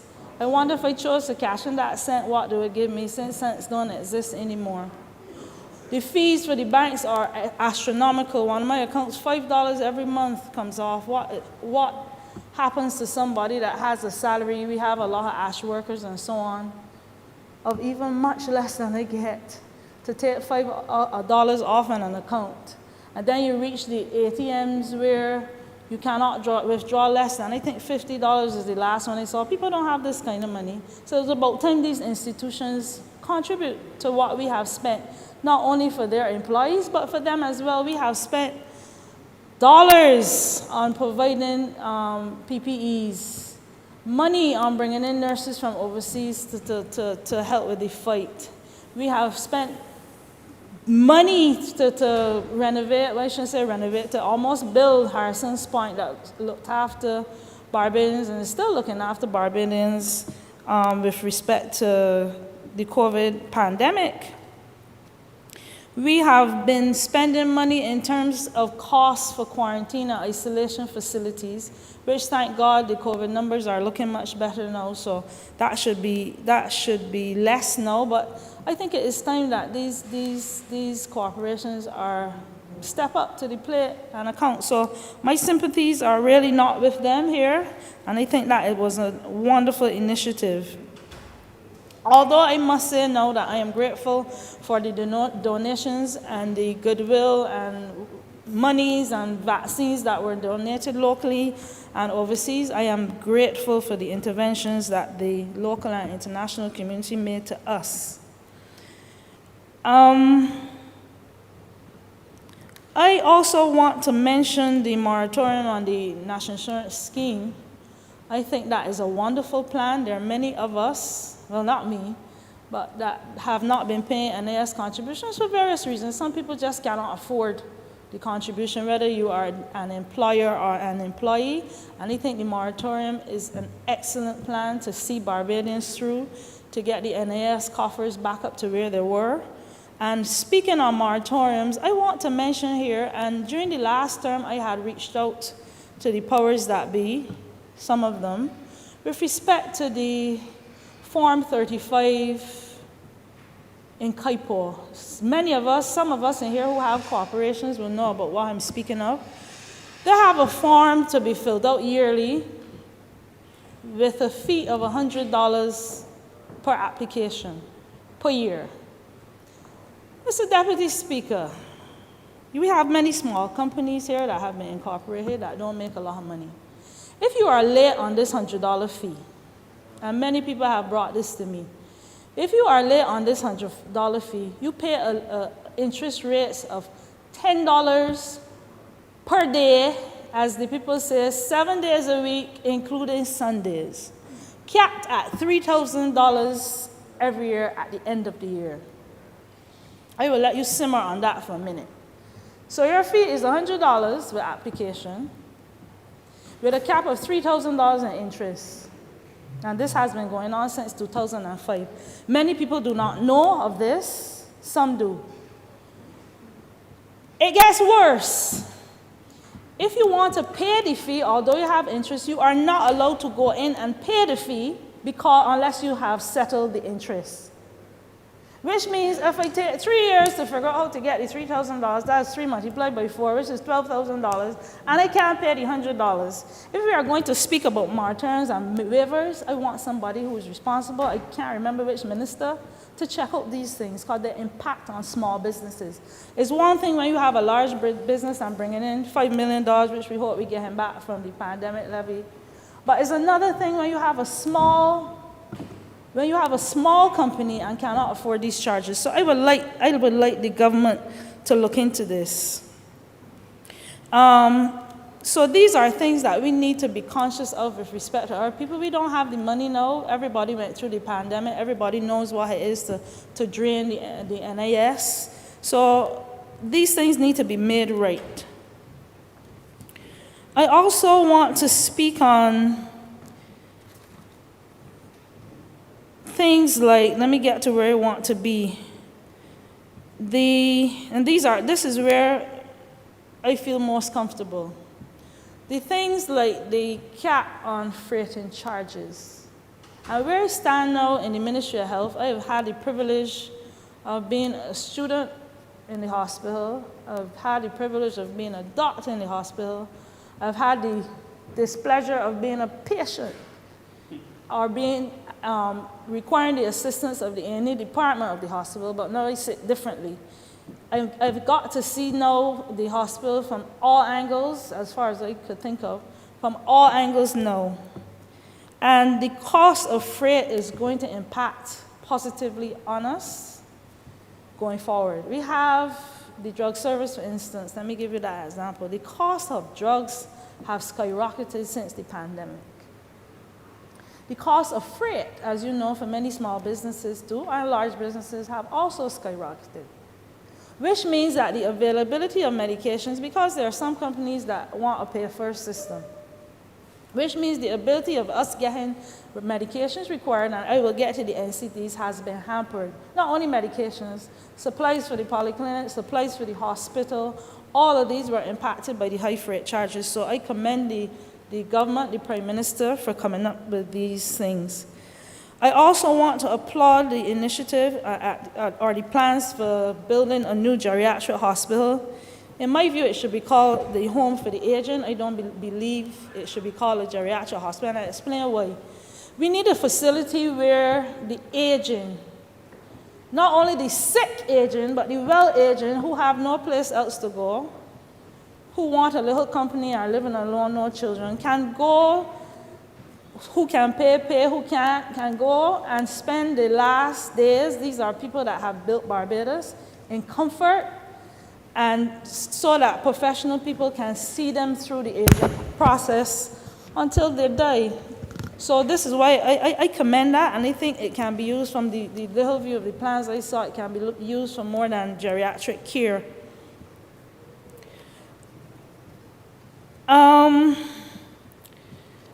Since the pandemic, we have had to suffer a lot. I'm excited about the increase in the tax, what we call the sugar tax, of 100% from 10 to 20% duties on the sugary drinks, beverages.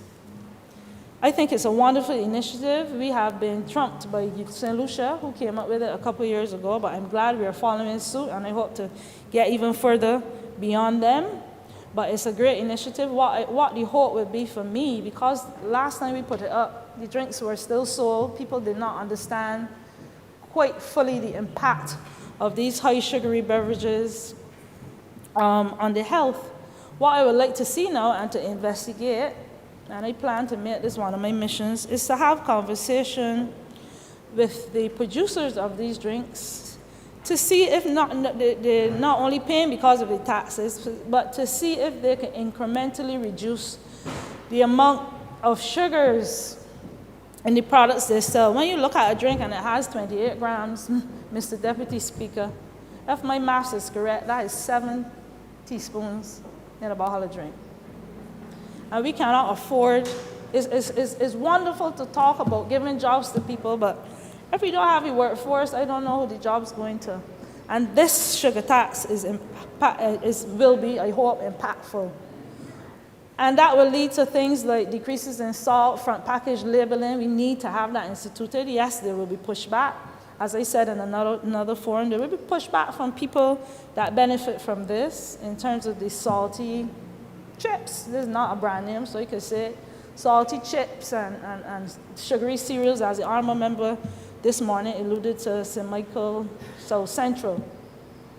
But with that, and she's right, with that comes education of the populace, education from ground level, from pregnancy, as I said before, up to death. You need to keep the fight going. It can't be like the pandemic where the vaccine started out hot and bothered and then there was a drop-off. You cannot afford that with the NCDs and health care.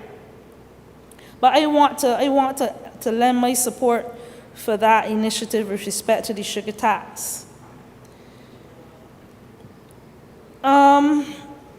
I too want to speak about, and this is where I want to get into the meat of the matter with respect to what I am here to do. I want it to be considered with respect to the NCDs again, and you know most of them. The cancer, which nobody seems to remember, is an NCD, diabetes, hypertension, the effects of obesity, asthma, etc., etc., etc.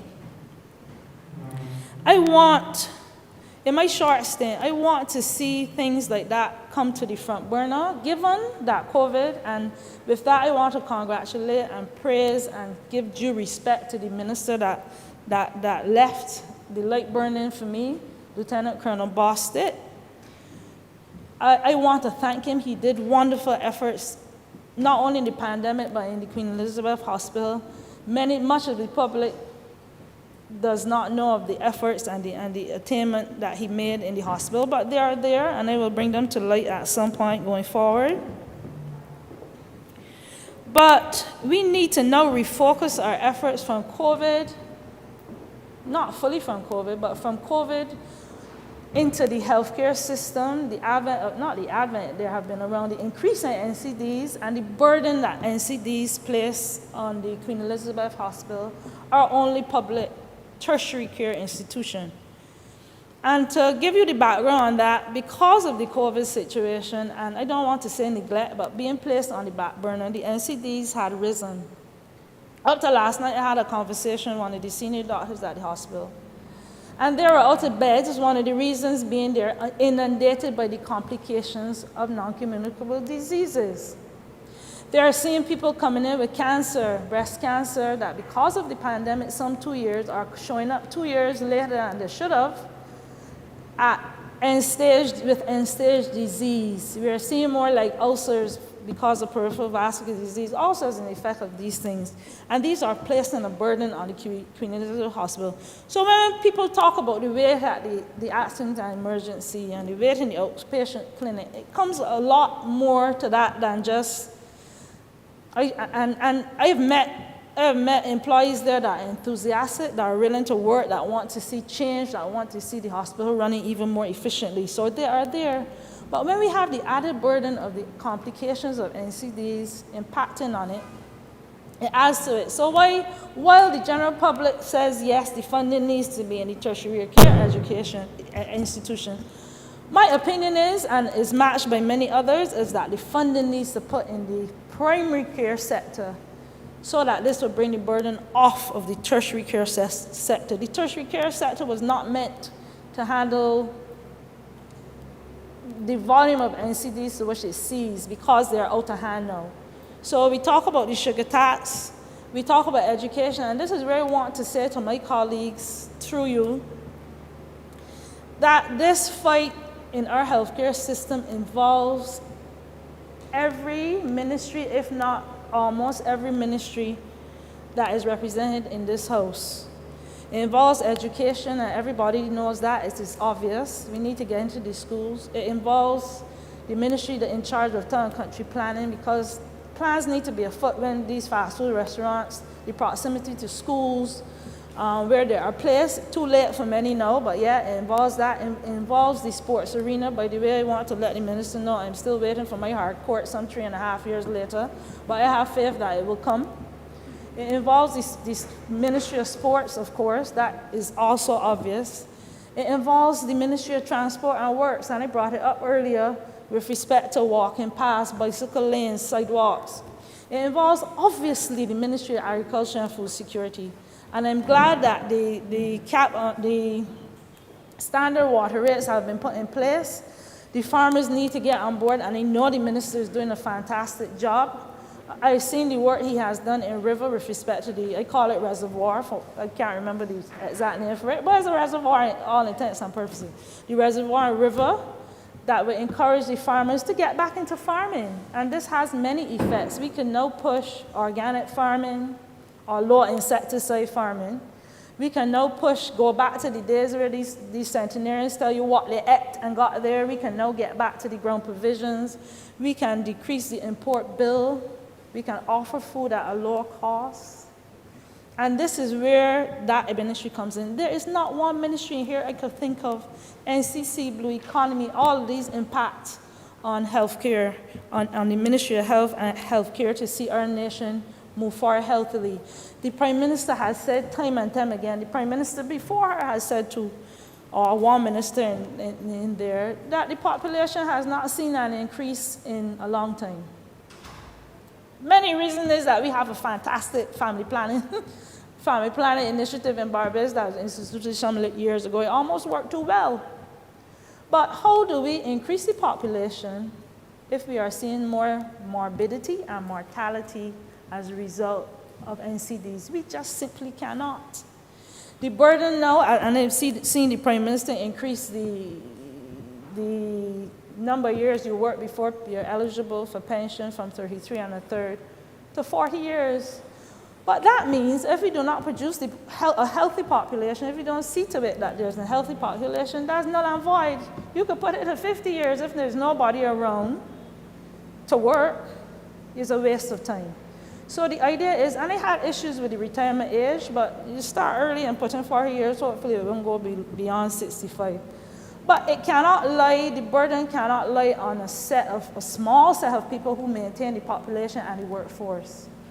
NCD's impact on the workforce, if you are spending time in the hospital, that being said, if you're working for 40 years, if you're spending time in the hospital or in the clinics, you cannot work. The man hours are lost, obviously. The burden is placed on NAS and the social system. The burden is placed on the Honourable Minister beside me here with respect to the elder care program if we cannot see health in our society. My slogan at work, and I think it was many others, I only realized that after, is the wealth of the family is the health of the family, and that extrapolates to the health of our population leads to the wealth of our population. So these are some of the things I want to speak of. And the other thing that is important here, and is not really considered an NCD on its own, but the stress level we are seeing in our country. The hospital, the stress level, and not only the hospital, healthcare service, since COVID, and probably before, has gone up, I don't know how many 100%. And with stress, most people know that leads to cancer, at least in theory, that leads, this microphone, that leads to cancer, that leads to exacerbations of hypertension, that leads to so many other morbidities that we cannot mention. We need to put things in place, and I'm relying on the ministries of sports and even culture to some extent in terms of having an NCC. You're providing the parts, and I'm grateful to you. The minister made sure that I got one in St. Philip, and there are others. We need some place for people to take a break, even if it means in the middle of a work day for 15 minutes, where you can actually literally de-stress. This is not my idea. This idea has come from another doctor, a medical colleague of mine. But we need to put measures in place on that front.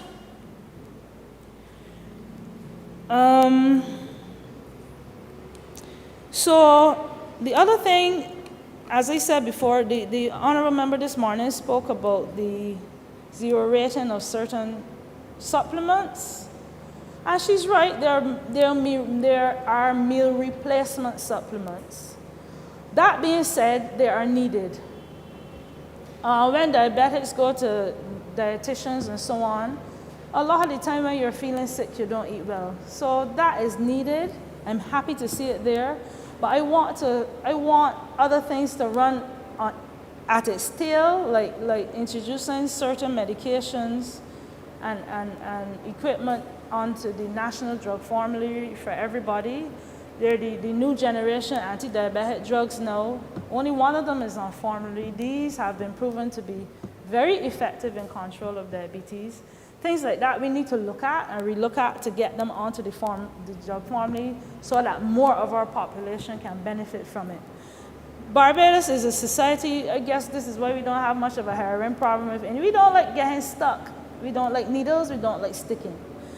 Things like that, everybody sees it on the media abroad, overseas media. Things like the Freestyle Libre, I shouldn't call it brand, I apologize.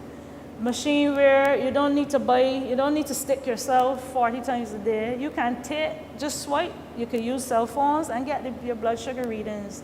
These are things we need to get on board and started. Yes, it will cost money in the short term, but in the long term, we can only see benefit if we have healthy people in our nation. Honourable member, you have 5 more minutes. Really? That was fast. It's not like me at all. So I not like me at all. I'm usually quick at the point. So basically, you got me at a good time. These are some of the measures I want to congratulate the cabinet and the prime minister for in terms of the budget. I think the onus now is to see things implemented. We need to get the population on board with some of the things, the strategies that we are coming up with. I think overall it's a good budget. I was bracing myself, to be honest, bracing myself hard. But pleasantly surprised I took off a lot of the padding yesterday, Tuesday, and I am safe now. The blows were soft, they were, if any at all, and I am quite pleased with it. My mission now is to see that we go forward into a healthier Barbados. The funding is important. We are working on that generally with respect to estimates towards the hospital, and my colleague minister, I'm sure I have to leave something for him to speak on, so he'll brief you on that a little further later on. So that's it for me. Honourable Deputy Speaker, thank you so much for your attention. Thank you. Honourable Member for St. Peter.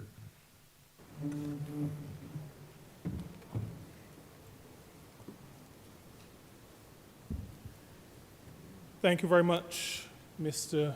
Deputy Speaker. I rise to make a contribution to this debate, which really pulls together both the estimates process and the fiscal measures that were outlined by the Honourable Member for St. Michael Northeast on Monday. I first would want to thank the people of St. Peter. I did it at an earlier time, but like many of my colleagues, it feels a little bit different saying it in here. And I really thank the people of St. Peter for expressing their confidence by coming out to vote for me in the general election in January, and indicating to me that they are, to some degree at least, satisfied with the contribution that I make on their behalf and also in their name. And that confidence, they've said to me, indicates that they want me to continue to represent them in this place, to be their voice and to share their concerns in this place. I also want to say very early on that this call, and I smile sometimes when I think about it, this call that we've heard over the last 2-3 years for a budget speech indicates to me that we are in a place that we have to get away from. Because we have had what is called a budget speech every year for the last 50 years, there must be a budget speech. Mr. Deputy Speaker, the estimates of revenue and expenditure is the budget speech.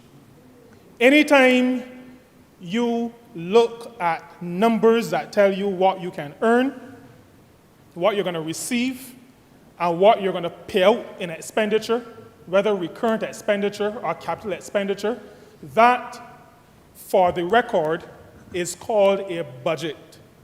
I just thought I would say that because what people have really been calling for is a statement that says, given the gap, if there is one, between revenue and expenditure, what are the fiscal measures that we're going to put in place? Now, there's absolutely no reason why those measures have to be included in a single speech. And that is really where this government has been attempting to challenge current notions or traditional notions of how things are supposed to be done.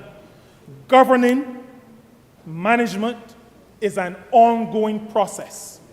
It is not a one-day process. And so as situations develop, then measures are taken. And the Prime Minister has been very clear to use the illustration of gas and brake.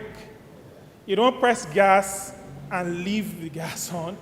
You don't press brake and leave. You make the adjustments as we go along. Now, the measures, the fiscal measures presented on Monday, along with the estimates and the process that we went through 3 weeks ago, suggests to me that this government understands what it means not just to lead, but to manage a country, to manage a country for the benefit of the people of the country. And as I listened to the Honourable Member for St. Michael Northeast on Monday, two verbs came to my mind. What I heard as the Honourable Member for St. Michael Northeast, the Minister of Finance and the Prime Minister, as I heard her speak, it was as if I was hearing stabilize and grow, stabilize and grow, stabilize and grow. That, for me, Mr. Deputy Speaker, was the theme of her presentation. Now, I think it is important to set the context. Always important to set the context, because examining anything in a vacuum is really an exercise in not futility, but stupidity. We have to know the context within which we examine any situation. And so when we came to office, because governance is a continuum, we came to office, there was high debt service. We heard lots about it. Over 60 cents, almost 70 cents in every dollar being used to service debt. And I, during the election campaign, indicated to my constituents that something like that meant that every time you work for $100, you were paying out $68 either to, I almost called court's name, but I meant the hire purchase place in town, or the itinerant salesman, but they tell me they don't mind being called coolie men. But it meant that you were spending $68 out of the 100 to pay those people or those organizations, and you were left with 32 cents to buy the bottle of gas, to buy food, to buy school clothes and school shoes. It is an untenable situation. It is an unsustainable situation, but that was the situation we found when we came into office. No growth, low reserves, and businesses, and this has to be emphasized, businesses whose operation depend on importing goods from abroad were forced to, in a lot of cases, quote, to use a term, a figure of speech, stand in a line. They were put in a queue in order to be able to obtain the foreign reserves that were necessary to pay overseas suppliers.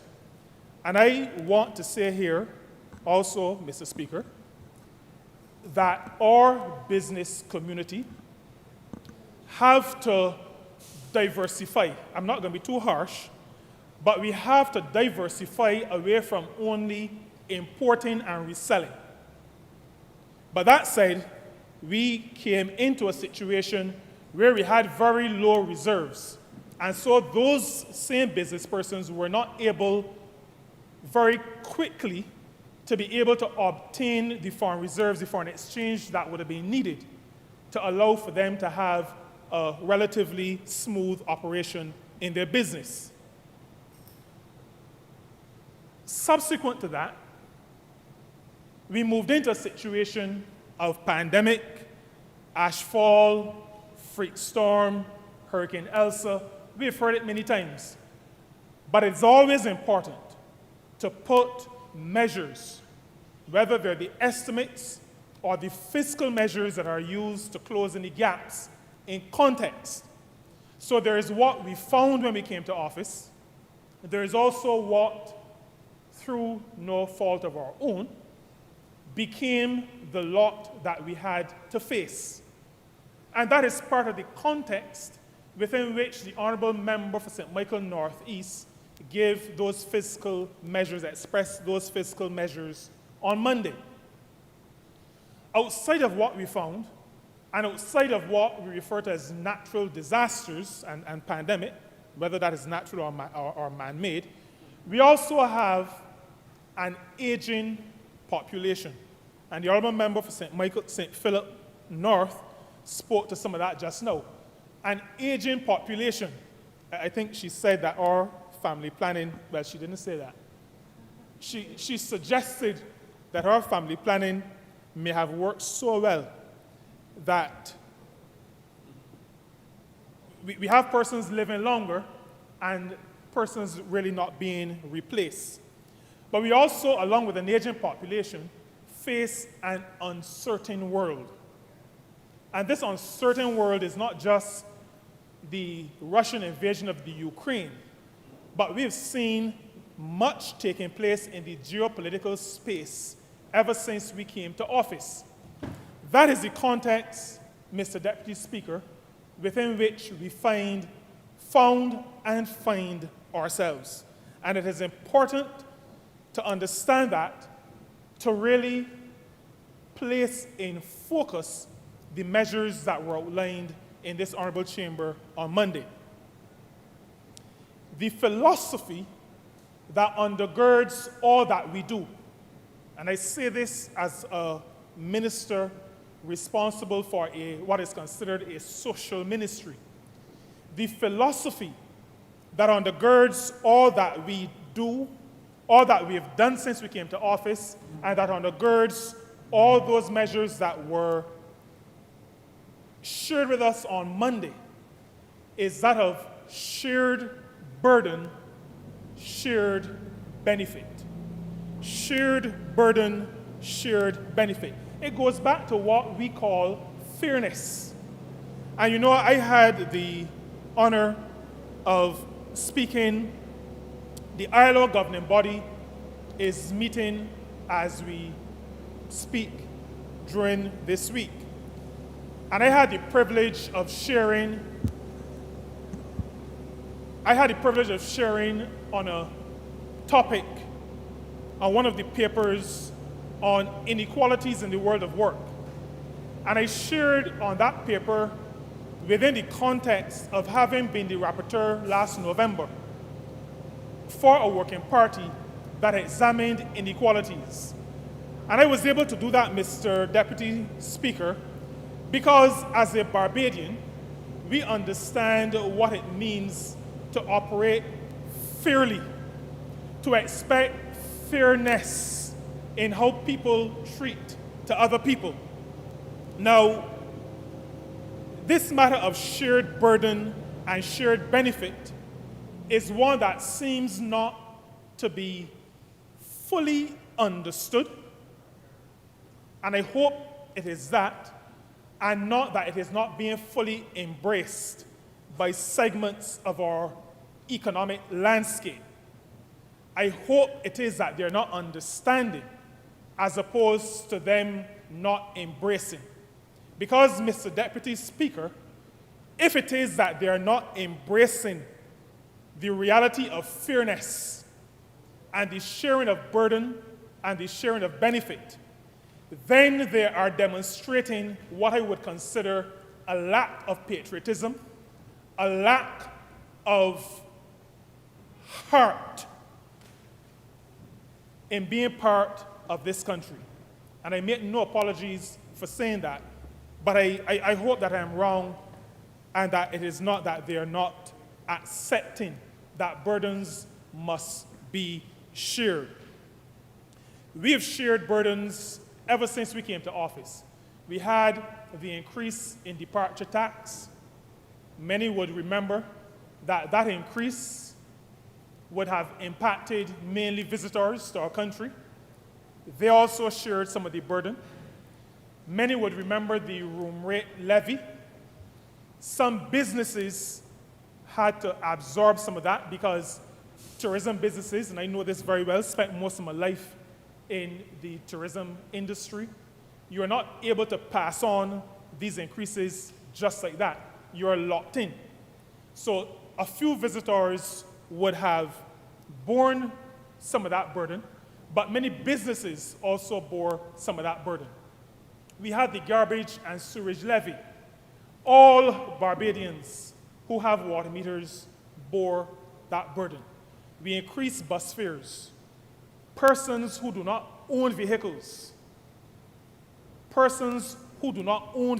generally speaking, persons in the working class, bore that burden. But there were some benefits that were also shared. No sewage on our streets. And on that matter, Mr. Deputy Speaker, I just want to say, and this is to persons who live outside of Christchurch, because I had much cause to speak to this during the campaign and even before the election campaign. The view that the sewage situation was a South Coast matter. Let me say to Barbadians that a reduction in the number of visitors coming to these shores affects people in Christchurch, in St. Michael, in St. Philip, in St. George, in St. Thomas, in St. John, in St. Joseph, in St. James, in St. Lucy, and in the best parish, St. Peter. It affects all of us. And so addressing that matter is a matter that has to be understood as addressing a national matter. But we were able to take the sewage off the streets. That was a benefit to businesses and to workers. We were able to purchase and deploy garbage trucks. We were able to purchase and deploy buses. We were able to distribute care packages. We were able to increase our welfare assistance. We were able, very importantly, to restore tertiary education free at the point of delivery for the young people of this country. We were also able to put businesses in a position where they did not have to queue up to obtain foreign exchange.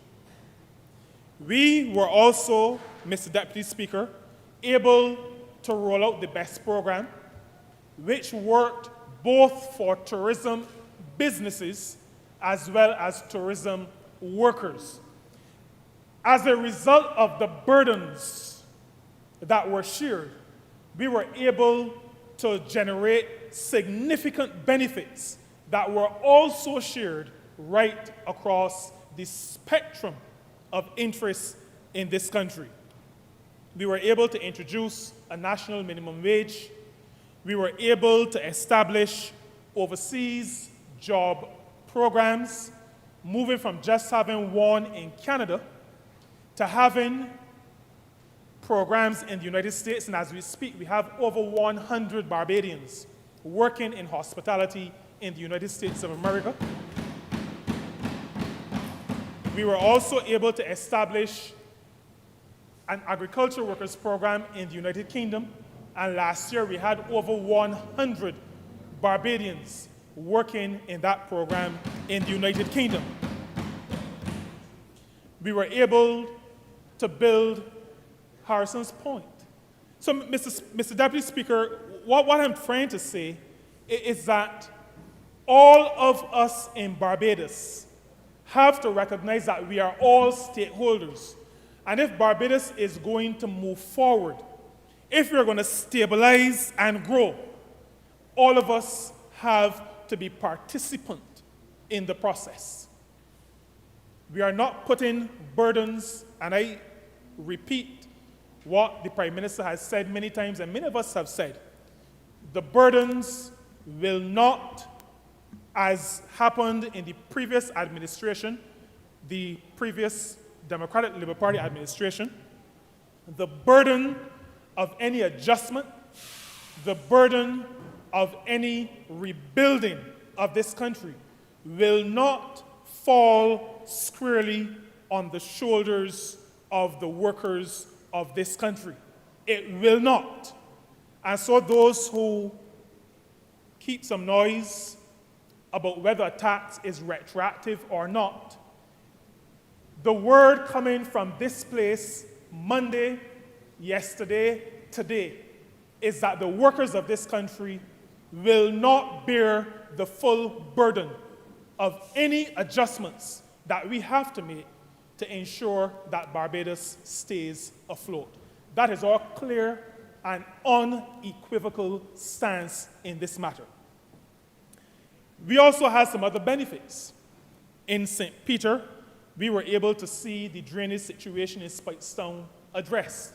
We were able to see work done upstream of Speightstown, also impacting positively the drainage situation in Spike Sound. We were also able to see tanks installed in Boscobel. We see a tank in Mount Stepney, what we call the Mount, and we see a tank in Indian Ground. These were, when we speak about stabilizing and growing, we're not talking about doing one and then doing the other. This Barbados Labour Party government has been able to demonstrate that we can stabilize and do what is necessary to build capacity, to build the country, to build our people at the same time. That is what I call excellent management. And I'm happy to be part of a government that is able to, and I don't use Honourable Member for St. Philip North. I refuse now, particularly that we have a minister responsible for NCDs. I'm not going to use the term walk and chew gum, because I think that goes contrary to where we want to go. But with sugar-free gum, I understand that there's sugar-free gum. But this government has demonstrated that we are able to stabilize and to put in place those measures that will speak to growth all at the same time. The fiscal measures identified and articulated by the Prime Minister on Monday say to all of us that stabilization is still required. And it is important to reiterate that, because oftentimes good management causes those who are looking on to believe that there are no difficulties in the environment. That happens at the level of the household, because a child is able to open the fridge and see food. They may not realize that the parent may be using either the credit card or trusting from the shop. It happens in businesses. Sometimes you are struggling with the bank, but workers are not aware and believe that all is hunky-dory. Sometimes governments are facing fiscal challenges in relation to revenue. But because people wake up and the garbage is being collected and the bus comes at the time when you need the bus, and you can use Wi-Fi while you're on the bus, there may not be the understanding. And for businesses, when you send your request for foreign exchange to the bank, it comes back in a day or two, you believe that all is well. I think that the Honourable Prime Minister took the time to indicate that while the country is being well managed, there are still challenges that we have to face. And so while we use and operate under the theme of stabilize and grow, stabilization still is important and still must be the focus. Honourable Member, you have 5 more minutes. I just started, Mr. Deputy Speaker, but I will be respectful of your position. The one-off contribution, and I mentioned this a little bit earlier, that one-off contribution should be embraced by those organizations to which it is targeted as their contribution to this country, not a contribution to the government. That 15% of net profit, not 15% of revenue, 15% of net profit. That contribution should be seen as a contribution to this country, the country within which they operate. And Mr. Deputy Speaker, that the targeting is, in my view, very appropriate. There were some people, and still are some people, who say that the supermarkets made a killing. I beg to differ and to disagree.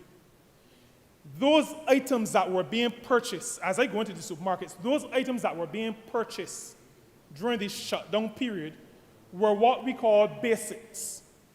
Those were the items that attract the lowest level of markup in a distribution context.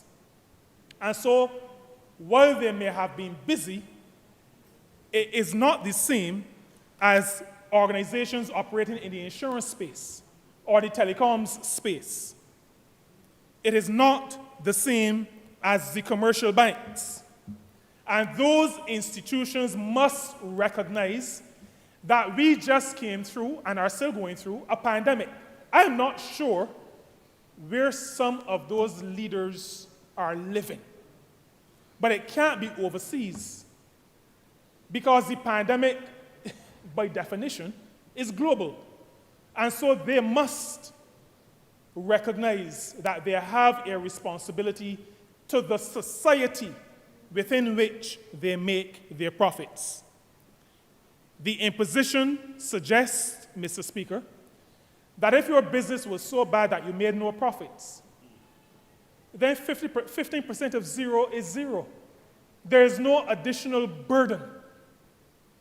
And the matter of whether it is retroactive or not is, in my view, slightly laughable, and so I wouldn't even attempt to address it. But the philosophy of burden sharing goes beyond that because the burden is not falling only on those companies. People who earn above a certain amount, individuals who earn above a certain amount, also have to contribute. Our philosophy is that the burden is to be shared. The burden is not being placed only on commercial entities. Individuals who we have determined may be either more able or less unable to bear some of the burden are being asked to contribute to the society within which they operate. Stabilize and grow. There is much more still to be done. We've spent lots of money in medical care, lots of money in the areas that I outlined, but there's still more to be done. Water supply for the people of St. Peter, for the people of St. Thomas, and for the people of St. Andrew and St. Lucy also has to take place. There needs to be the fixing of roads, and I am mentioning this at this point because while I have assured my constituents that have already been speaking to the minister responsible, the Honourable Member for St. Michael Southeast, my constituents believe that I need to be very clear in this honourable place. And as I began, they sent me here. I understand servant leadership. I understand that I stand here only at their behest. And so I will. The high cost of living, but that we must attain to adjusting the cost of high living. And in that regard, the initiative in relation to energy is an excellent initiative. And it seems that every time I speak in reply to a budget, Barbados finds itself in the grips of some behavioral crisis. Every time that one opens access to social media, there's some social event that is alarming us. And while we do well with fiscal and financial statements, this country expects us to do well and to do equally well. Not only with material enfranchisements, but with moral enfranchisements. And these crises occur largely among that group of the population that we call our young people. Or young people. I do not wish to add to the alarm by saying that it appears to me, Your Honor, as if we were in deep trouble. It appears that way to me. And if I were to say that, I hope that I will be justly accused, justifiably accused, of exaggerating. But I'm concerned. I'm concerned as a parliamentarian, I'm concerned as a parent, I'm concerned as a citizen of this country, that we need to safeguard the moral architecture of this country. We need to say to our young people that the future belongs to them. But we as parliamentarians, we as a government, we who call ourselves leaders, need to say to them that we will meet our responsibility to establish or to safeguard or to defend that architecture, that infrastructure, which was bequeathed to us, to our generation, and which placed us in a country which was reasonably well livable in spite of its imperfections. I am concerned. Now, I don't wish to visit my colleagues or this country with any view that these infractions are new. When I was at school, people were smoking. When I was at school, students were drinking. I came up in Barbados in the 1960s and 70s as a child. And calypsos were commodifying, objectifying, and sexualizing women, and in many cases degrading them. That is the Barbados in which I came up. But what I perceive to be the difference today is that the immoral conduct is more visible. It is more extreme, but it is certainly more public. And we ask ourselves, why is a significant portion of our young population feeling this need to publicize antisocial and deviant behavior? Why? That is the difference. That is the fundamental difference. It is as if they're saying to us, I am going to shock you. I am going to record my activity and I'm going to place it in the face of the public, and that is the difference. Are they saying to us then, Your Honor, that they're engaging in a form of social protest? And if it is protest, we must take note and we must respond. As a parliament and as a government, we must respond. And I had a look at the media shortly before I spoke, and I discovered that the ministry officials were making statements as to some of these incidents which have been occurring. But as I've said, they occurred when I was at school. They occur now, except that it is in our faces. It is public. So I join with all the voices in the hope and with the quest to return to this country to a state of some stability, to a state of some moral stability. We cannot and we must not, as parliamentarians, as leaders, present ourselves as paragons of virtue, which we are definitely not. But I repeat, as social planners and political leaders, we must establish that architecture, that infrastructure that safeguards the interests of all young people in this country, including those who deviate from the norms, the accepted norms of behavior. I am sorry that I must say to you, Your Honor, that I have not come to comfort the disturbed. I prefer to disturb those who are comfortable in an environment in which we cannot remain comfortable. We cannot. I have been given the responsibility of leading a committee on governance in this place. I was given the responsibility of chairing a commission on local governance.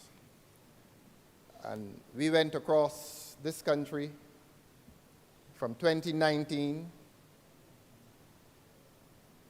until last year, when we presented to the cabinet in text and orally our report to the government as to the need for local government in this country. Again, I say to this House, I say to this country, let that new scheme of local government be a part of the architecture, be a part of the infrastructure that will safeguard the interests of this country, and that will safeguard the interests of the young people of this country. If this country is to be as livable over the next 15, 20 years as it was over the last 55 years of independence.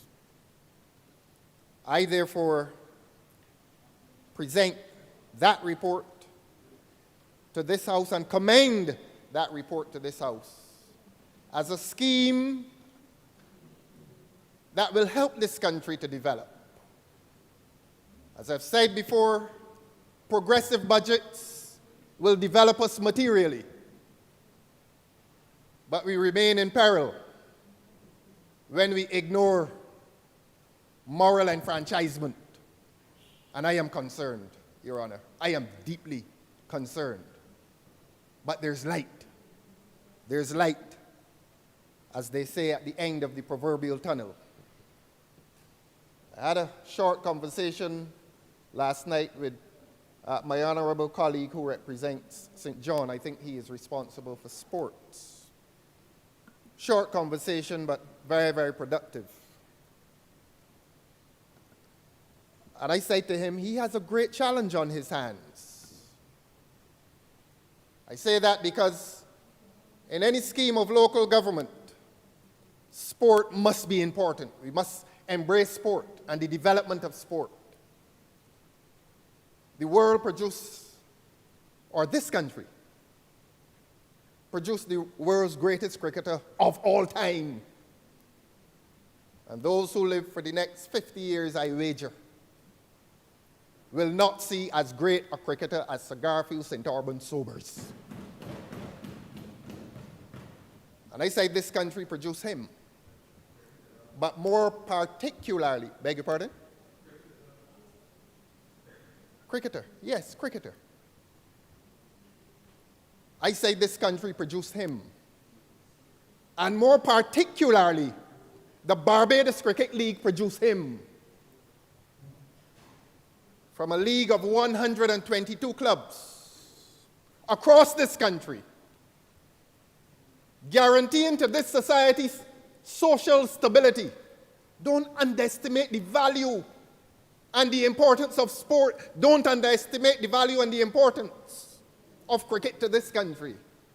122 clubs times 11 every Saturday were engaging themselves in wholesome, uplifting activity which gave this country its reputation.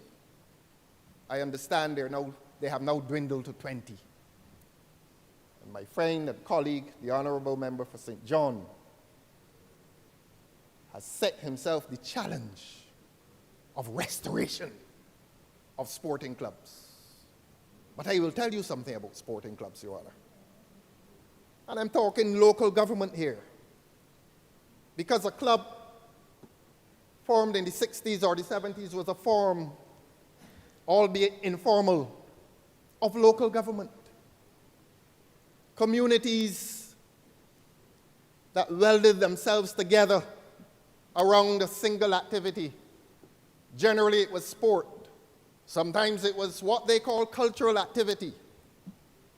But it was all about social cohesion. It was about management, even of a village, even of a community, even of a parish, extending to a country. This country was managed at the local level for many, many years in a very informal way through our sports clubs, our community clubs, and what they call our cultural clubs. I support the Honourable Member for St. John if he wishes not to go back, but to go forward. And to go forward drawing on positive examples, as I said, in which 122 young men, I beg your pardon, 122 clubs of 11 men populated the fields, the greens of this country every Saturday and Thursdays in the nets, and gave this country the social stability that it had. Simple arithmetic tells me that if those clubs have dwindled to 22, where are the 100? And what are those young men doing? What is their activity on Saturdays and perhaps Sundays? Is it riding down the highway as I see it, with the front wheel in the air? Recreational, perhaps. But they do it on Wednesdays in heavy traffic. It's a breach of the Road Traffic Act. We know that. But if a young man lifts that front wheel in the air in heavy traffic, not only is he endangering his own life, but there's some lady in a small car, I don't want to advertise anybody's vehicle, but he is exposing her to death. People panic when they see them. Again, my interpretation of that behavior is the behavior of protest. What is it that brings a man to ride down a street heavy with traffic and to lift the wheel and put us all in danger? It's a very public display of deviance. It's a very public display of unlawful behavior in contravention of the Road Traffic Act, which needs to be amended to prevent that. It needs to be made more than a misdemeanor. It needs to be made felonious.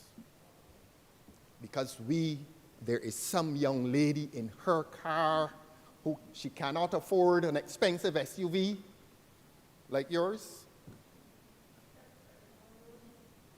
and she is at risk. She is at risk. The other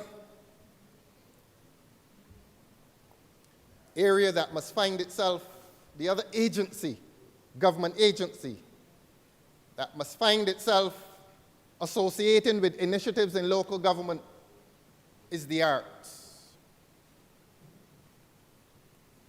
I look back with such fondness, such absolute fondness, Your Honor, at a Barbados in which I can stand here and call the names of the folk groups. I can call them. If he were in his seat, I would ask for applause for the Honourable Member for St. Philip South Country Theatre Workshop. I hope I'm not disclosing anything to this country that he wishes to remain private. But the Honourable Member for St. Philip South was a member of a dance group called Country Theatre Workshop. Again, another form of local organization, informal local government, which made for the stability of this country. And the Honourable Member for St. Michael East is sounding his voice in my direction because he wants to be included in the applause with the Israel Level Foundation. These are our local heroes. Men and women who kept this society not only stable, but men and women who kept this society happy. And young people felt that they belonged to a social unit that protected them and made them into worthy citizens. What is happening now? Where's our moral compass? I know what is our moral duty. Our moral duty is that of restoration. Restoration, Your Honor.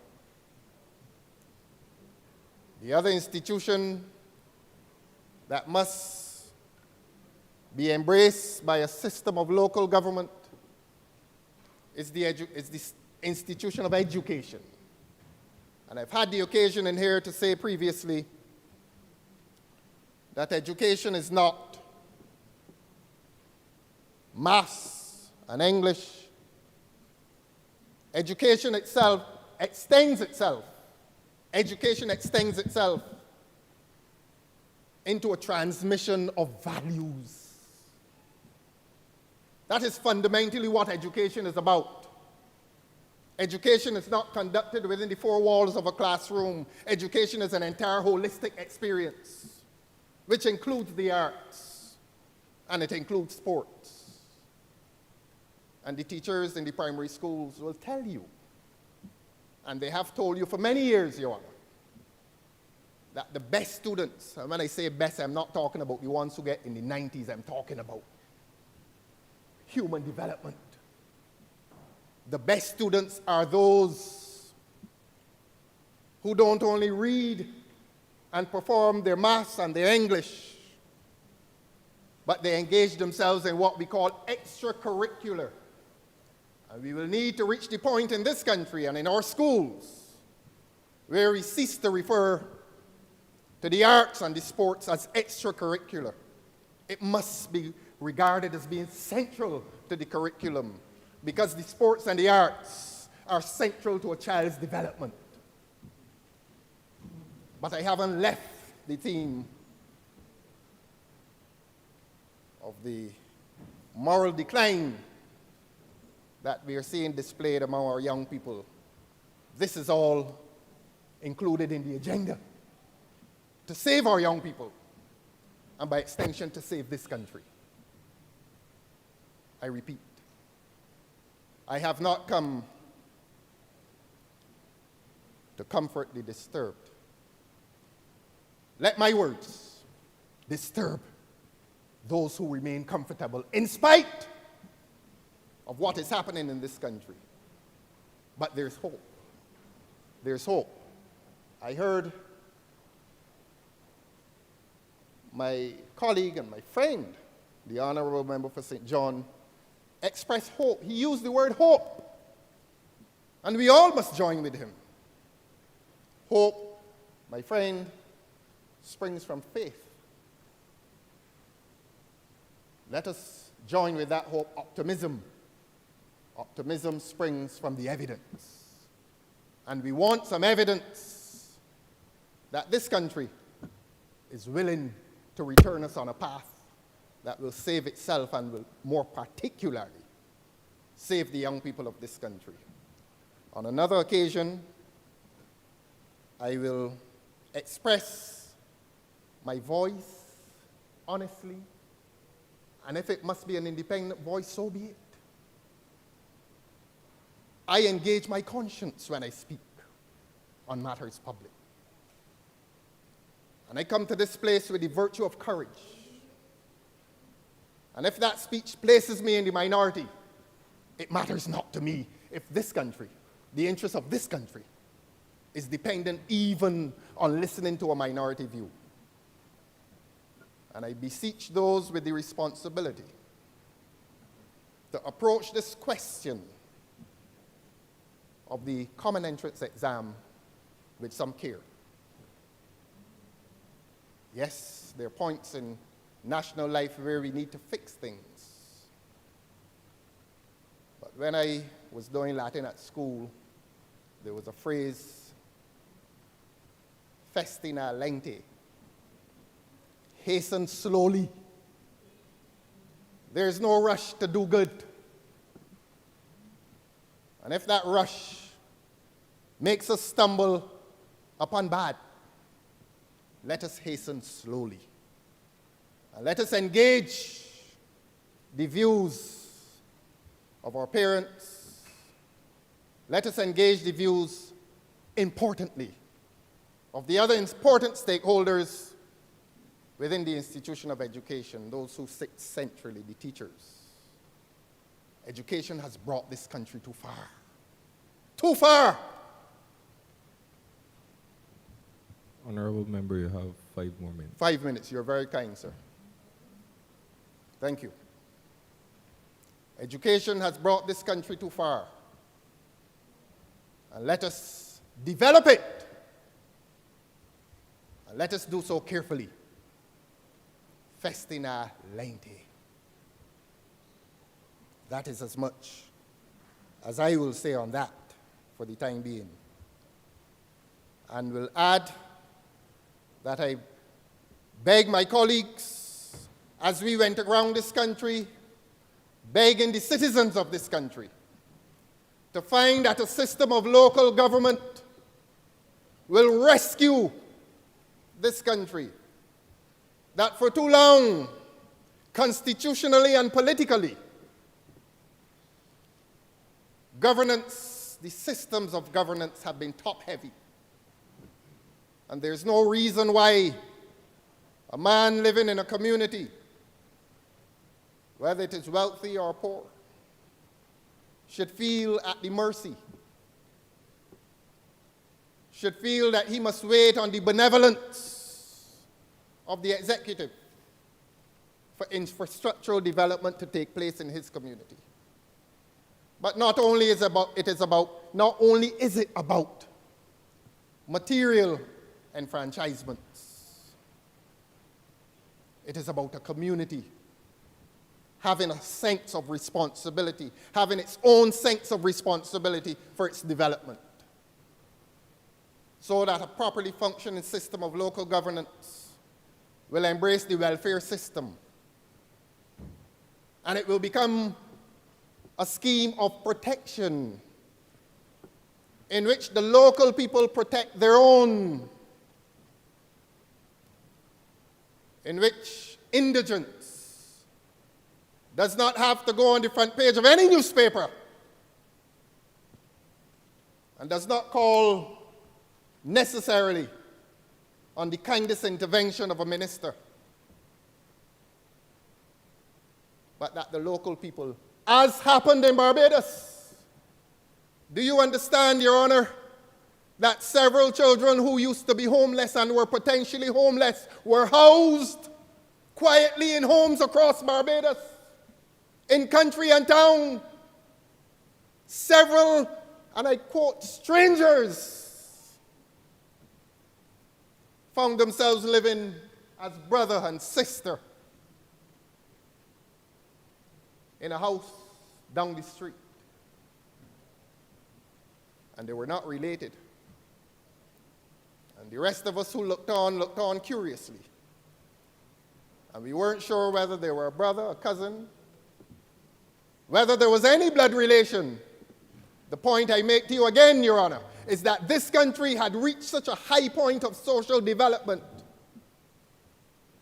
that it protected its own. I appeal to my colleagues to embrace a system of local governance and local government. You lose nothing for supporting it. You gain a country. You gain a community. And it is a gain that will receive the blessing of the Almighty. There's a sense in which it is holy. We need to rescue this country morally. Good budgets will go part of the way. Will go part of the way. But if we lose that sense of compassion, if we lose that sense of being our brother's keeper, our pockets could be full, but our hearts remain empty. I thank you, Your Honor, for the time that you've given me. I feel strongly on this subject, and perhaps at some point, there will be a head brought to this Parliament under which I can expand more fully. I'm obliged to you, sir. Thank you. Honourable Member for St. Michael East.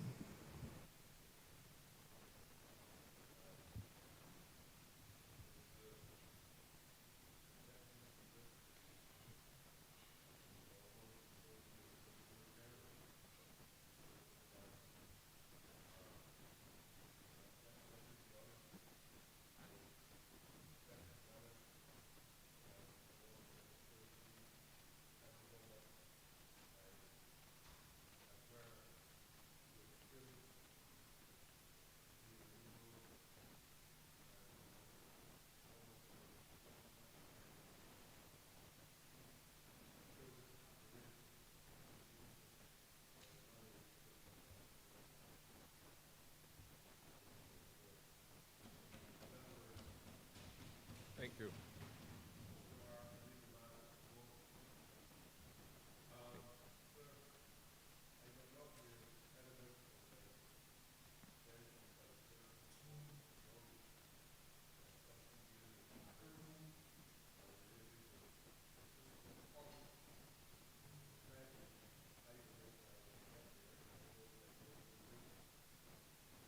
Okay.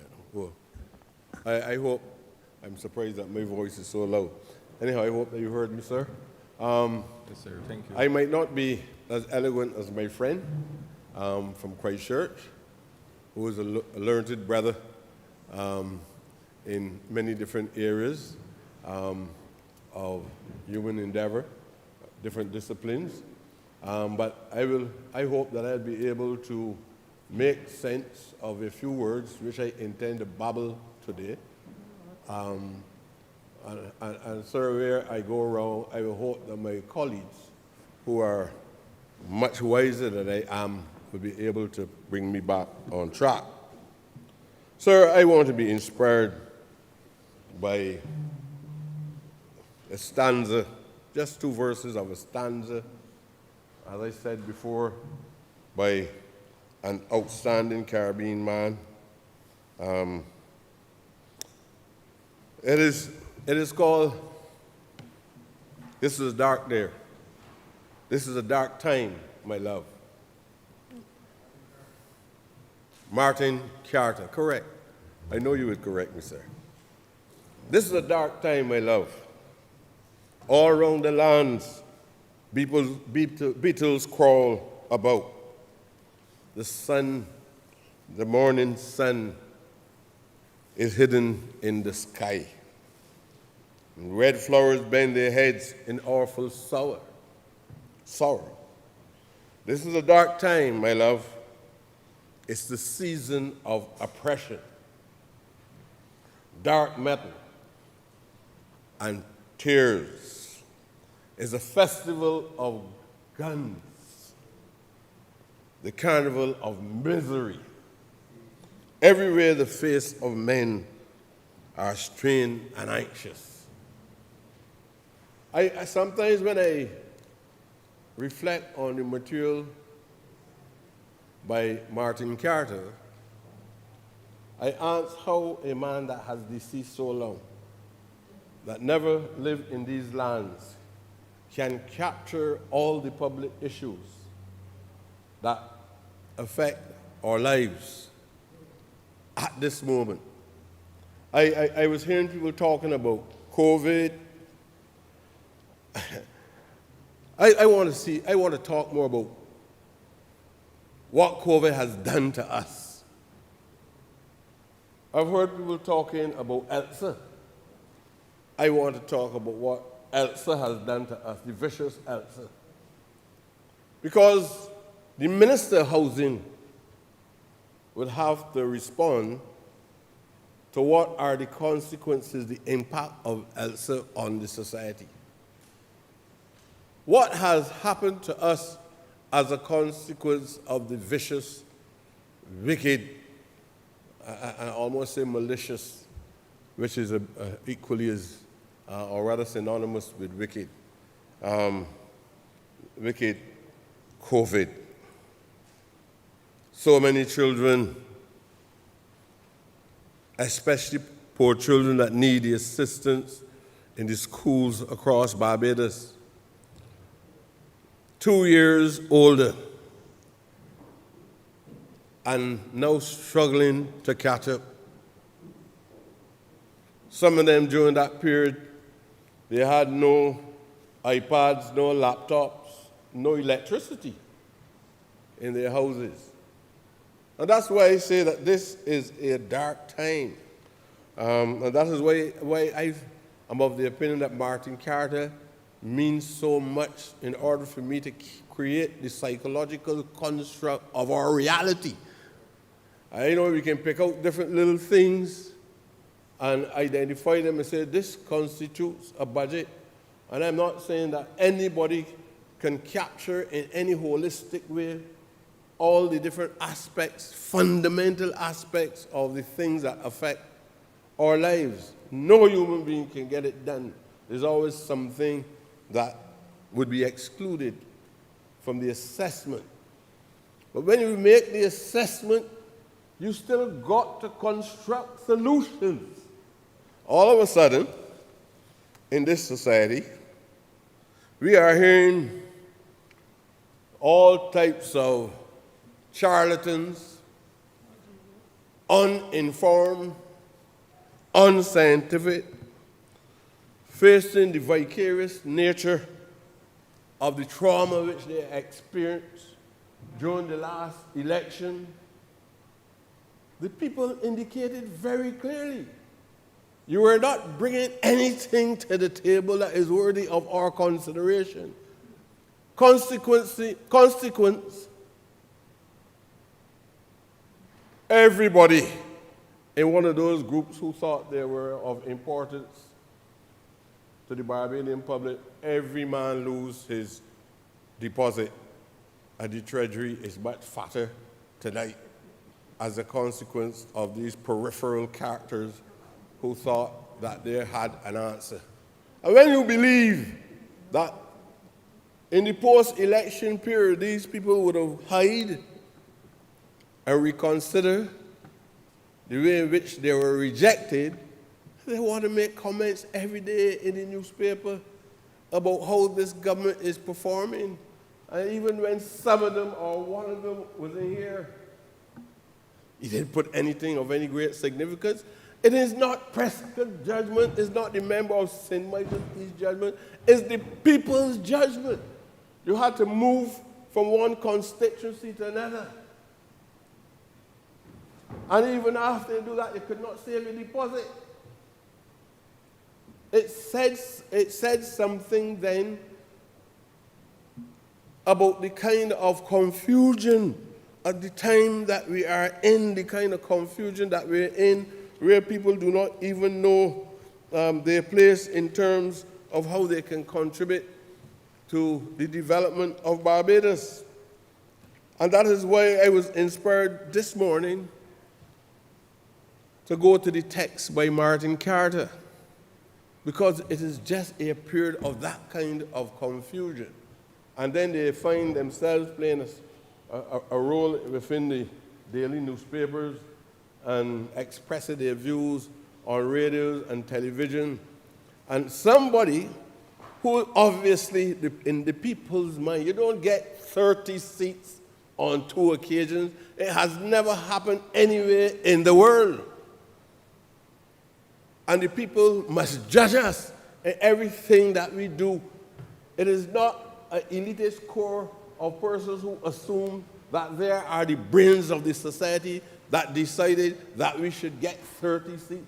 The people, the ordinary people in the street, who, as I said before, don't have shoes in some cases, don't work the way,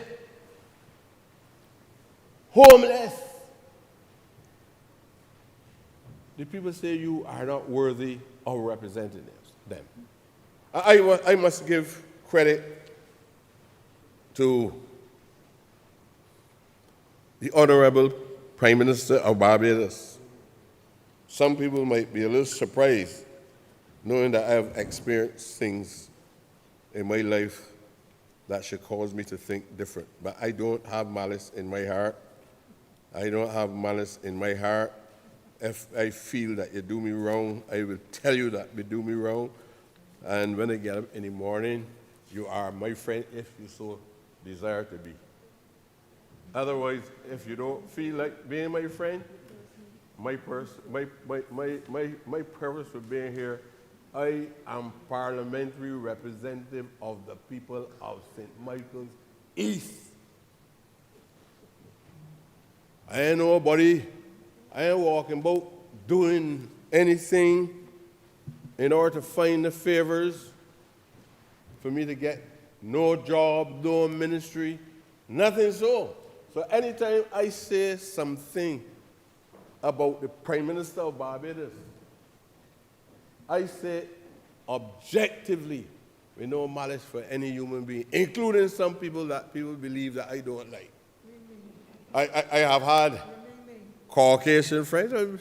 Look, the member for St. Thomas probably is one of my friends that I have had for many years.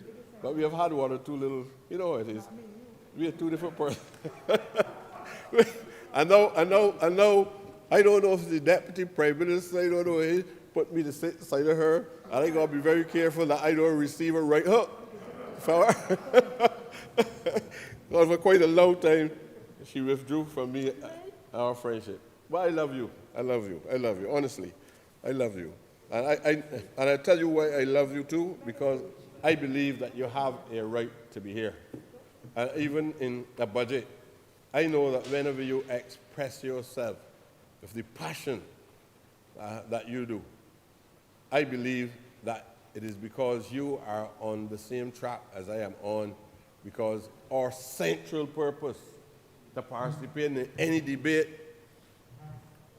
in here is to respond to issues if we feel that the issues don't relate to the level of persistent poverty that exists in this society. And the minister from St.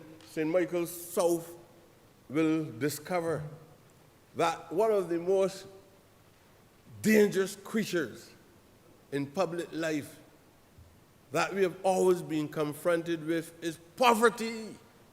You can't have a debate and exclude poverty.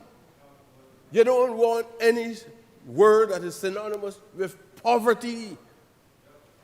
The people in Barbados who live in poverty, they are so numb in the circumstances that they're living, they don't even know that they're still living in poverty. And poverty is persistent, and it appears in this kind of economic system, it is eternal.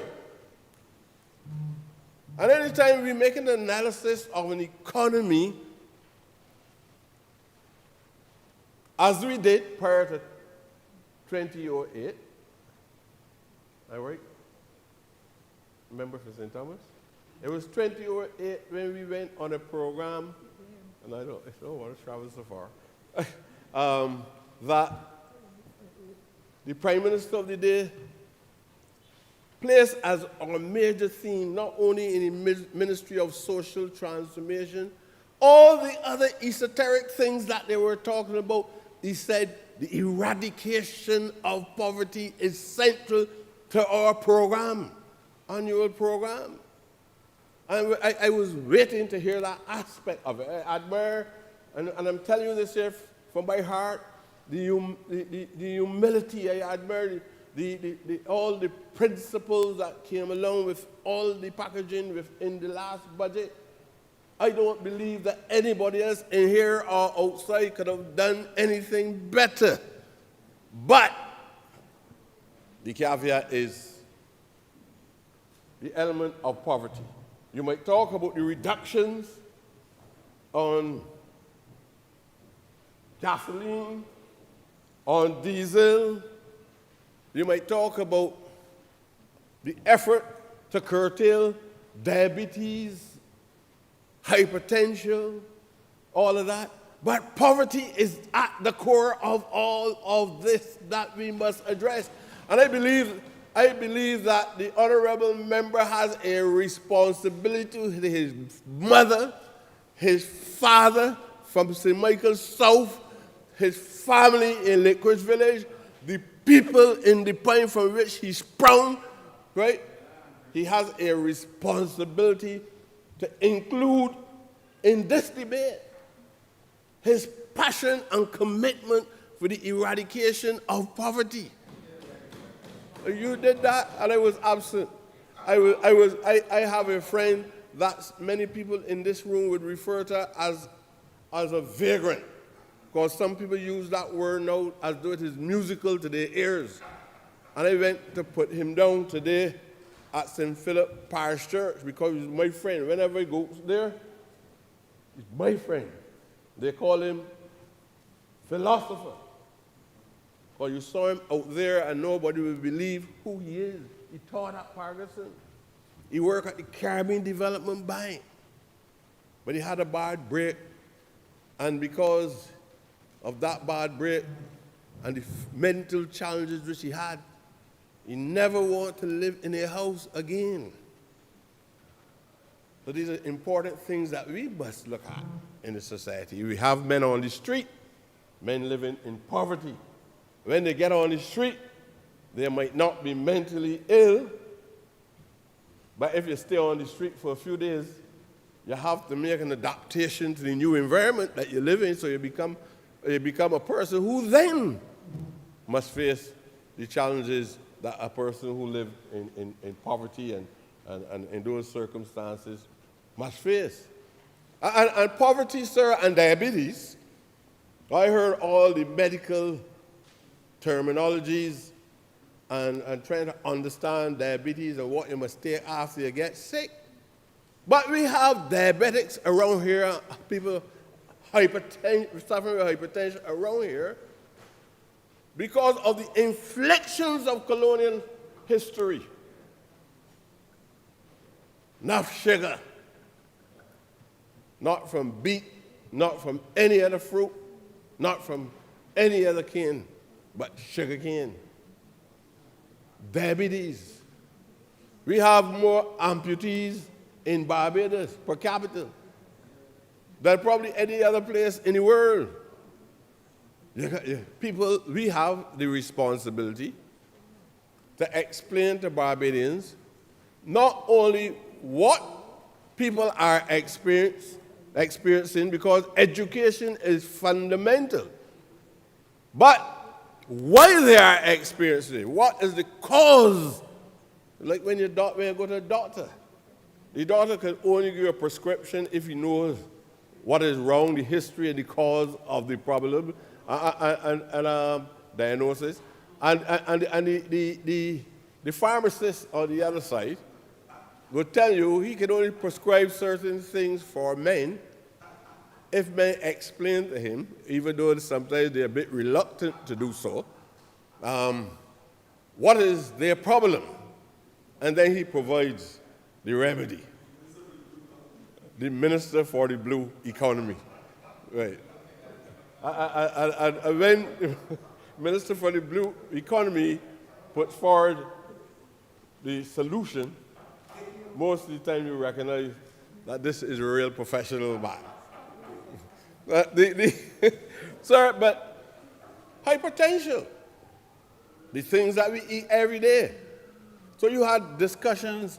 This is a prime minister that is thinking. So you had debates in here that took up 10 minutes and so on. If you should get insurance, if you should use insurance, if it's for health purposes, or if it's something that is used for recreational purposes or anything so. But the evidence, the empirical evidence by the man in the street, is that whenever he is experiencing the discomforts and don't feel like eating solid food or drinking certain things, he will go to the supermarket and 12 insures if he has the money to do so, because that is another aspect of poverty. Many things that we know can help us to live a normal life We would love to have it, but we live in a raw capitalist society where everybody who is involved in business try to get around the business. So when we try to eradicate poverty, they're trying to push prosperity for themselves and their families. These are some of the things, so we can talk it every year. I went through budgets, and this was a great one, but I went through budgets. They heard many things. I can mention many things that we set about to achieve, but we never achieve it. When we were here last time, we were talking about medical marijuana, recreational marijuana, marijuana for sacramental purposes, all these kind of things. I thought that in 2 weeks' time, we got all these things by the table, we were making some dollars coming out of Barbados. The arguments went down from the Christian community. The moralists in the society start talking about Barbados getting involved in marijuana, right? The whole all set of collectives at Ross University, at the next place, having discussions on this, the medicinal value of this plant. Men flew down here, multimillionaires flew down here on planes, and we had things on social media telling us who is the next man that can own a big marijuana plantation. Boy, we were agitated, right? Everybody was thinking about this thing and whether this is something that we should dismiss or not. And some of the men that I was talking about is drink 3 or 4 pints of alcohol, rum from Iron Seal, and Mount Gay a day. So I said this is a strange environment that we're living in, Madam Chair. But what is important is that you don't just get up and talk. The Prime Minister did not get up and talk. The Prime Minister said, my principles are grounded in Ubuntu. And you ask, what is that? But it's an African philosophy. It is an African philosophy. It tells you that you cannot divorce economics from philosophy.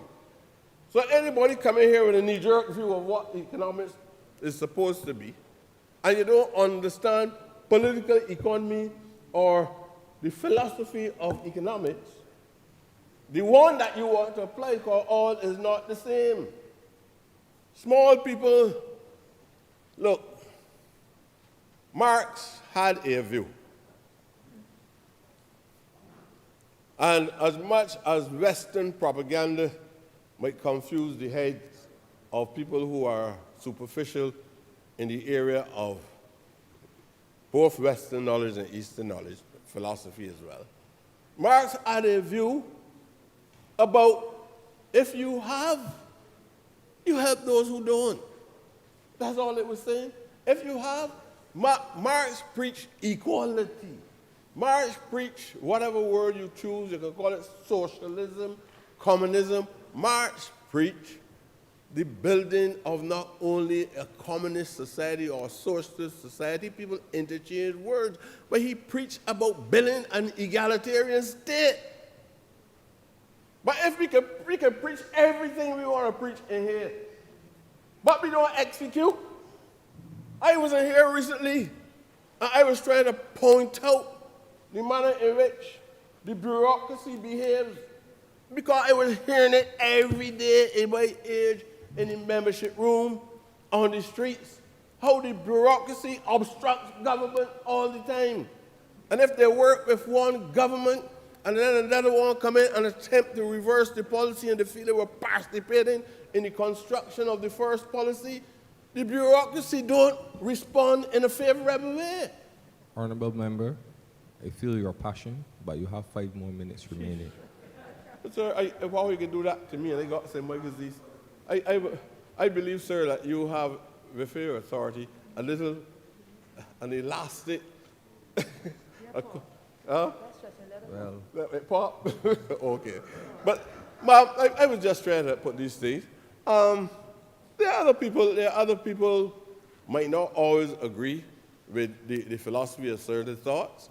But I believe, sir, that I feel that I had to put that philosophical framework in place. But I also want to say, right, I don't want to make this point about my friend, but I hope that my friend from St. George Where's it? Dwight is South? Dwight is South? St. George South. Take warning that he has, don't mind how massive or mammoth or astronomical the task might appear to be. He has to deliver 10,000 houses to the people of Barbados. That is his responsibility.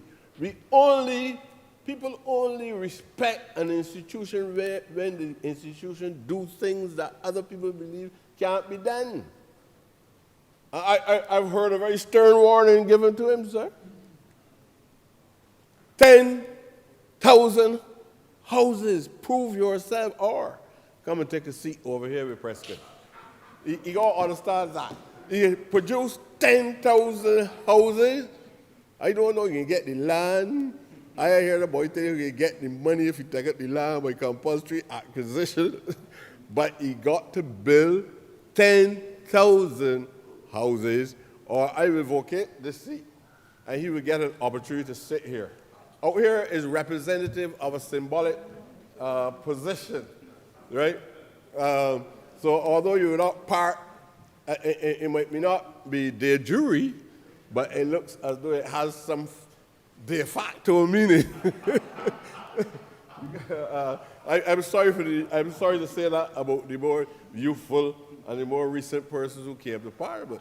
But when I come over here, sometimes I feel as though I am placed in an alien environment. I have to get back into the debate. Sir, just let me make this point, because I think I owe this to the people of St. Michael's East. Sir, there is a water project in the Bell. It has to come up in every debate. There's a water project in the Bell.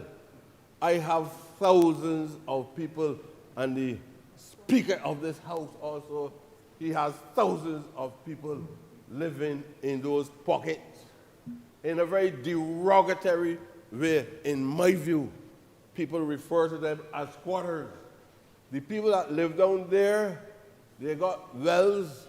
Some might not be as deep as anything at Coral Ridge. And sometimes they got large families. It's just a little pit. I've been pleading, not even saying it's the government fault, I've been pleading for decades for the development of that community. And I'm going a little further now, because after time you modify your ideas. I don't even want them to put in just waterborne toilets, then water, the utility service of light and water, or roads. But I think the government needs to have about 3 or 4 urban phases of urban development, where some of the houses that are constructed there, the government make it their responsibility to build modern houses for them, like any other place. I want something like London-born towers, or the ones at Kensington, with the place out there, Country Road.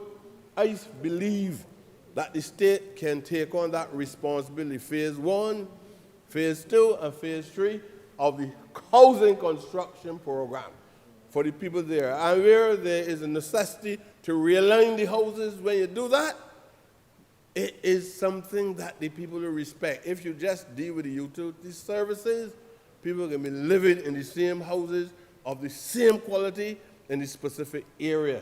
So it's going to be on the agenda until I leave here. I am not leaving so soon. So whoever got it on the agenda, like they had it before, it's a waste of time. Because when I come here, the people put me here for 5 years. And you can get 5 years of truth and representation of the people of St. Michael's East. Sir, I am sorry that I spend so much time. You might even describe it as froth. Right? No, but sir. I felt I had to give it a philosophical framework first. Right? I hope that on the next occasion, I know I can't prejudice the chair, but I hope on the next occasion, you will be so impressed that I'm saying something of importance to your ears that you will extend and give me another half hour. in order to make a presentation. So I want to thank you for allowing me to just make that brief contribution to the debates, the national debates of Barbados, and I hope that we can fulfill all the tenets within the declaration in which the Prime Minister stated in her budgetary proposals. I strongly believe that this was a good budget in comparison to what we have now in our environment. There's no big set of intellectual debate on the outside or sometimes in here as well. Right? So I want to thank you, sir. I am not going to encroach on your responsibilities any further. Thank you very much. Thank you very much, sir. Honourable Member for Christchurch East. Mr. Deputy Speaker, thank you so much for the opportunity to... Mic is on. Mr. Deputy, hello, testing. Mr. Deputy Speaker, thank you so much for the opportunity to respond and to lend my voice to this debate. Before I start, it being, I guess, the largest stage that a politician will have in the course of a year, I just want to thank the good people of Christchurch. I just want to thank the good people. The mic is on. Can you hear me clearly? Can you hear me clearly?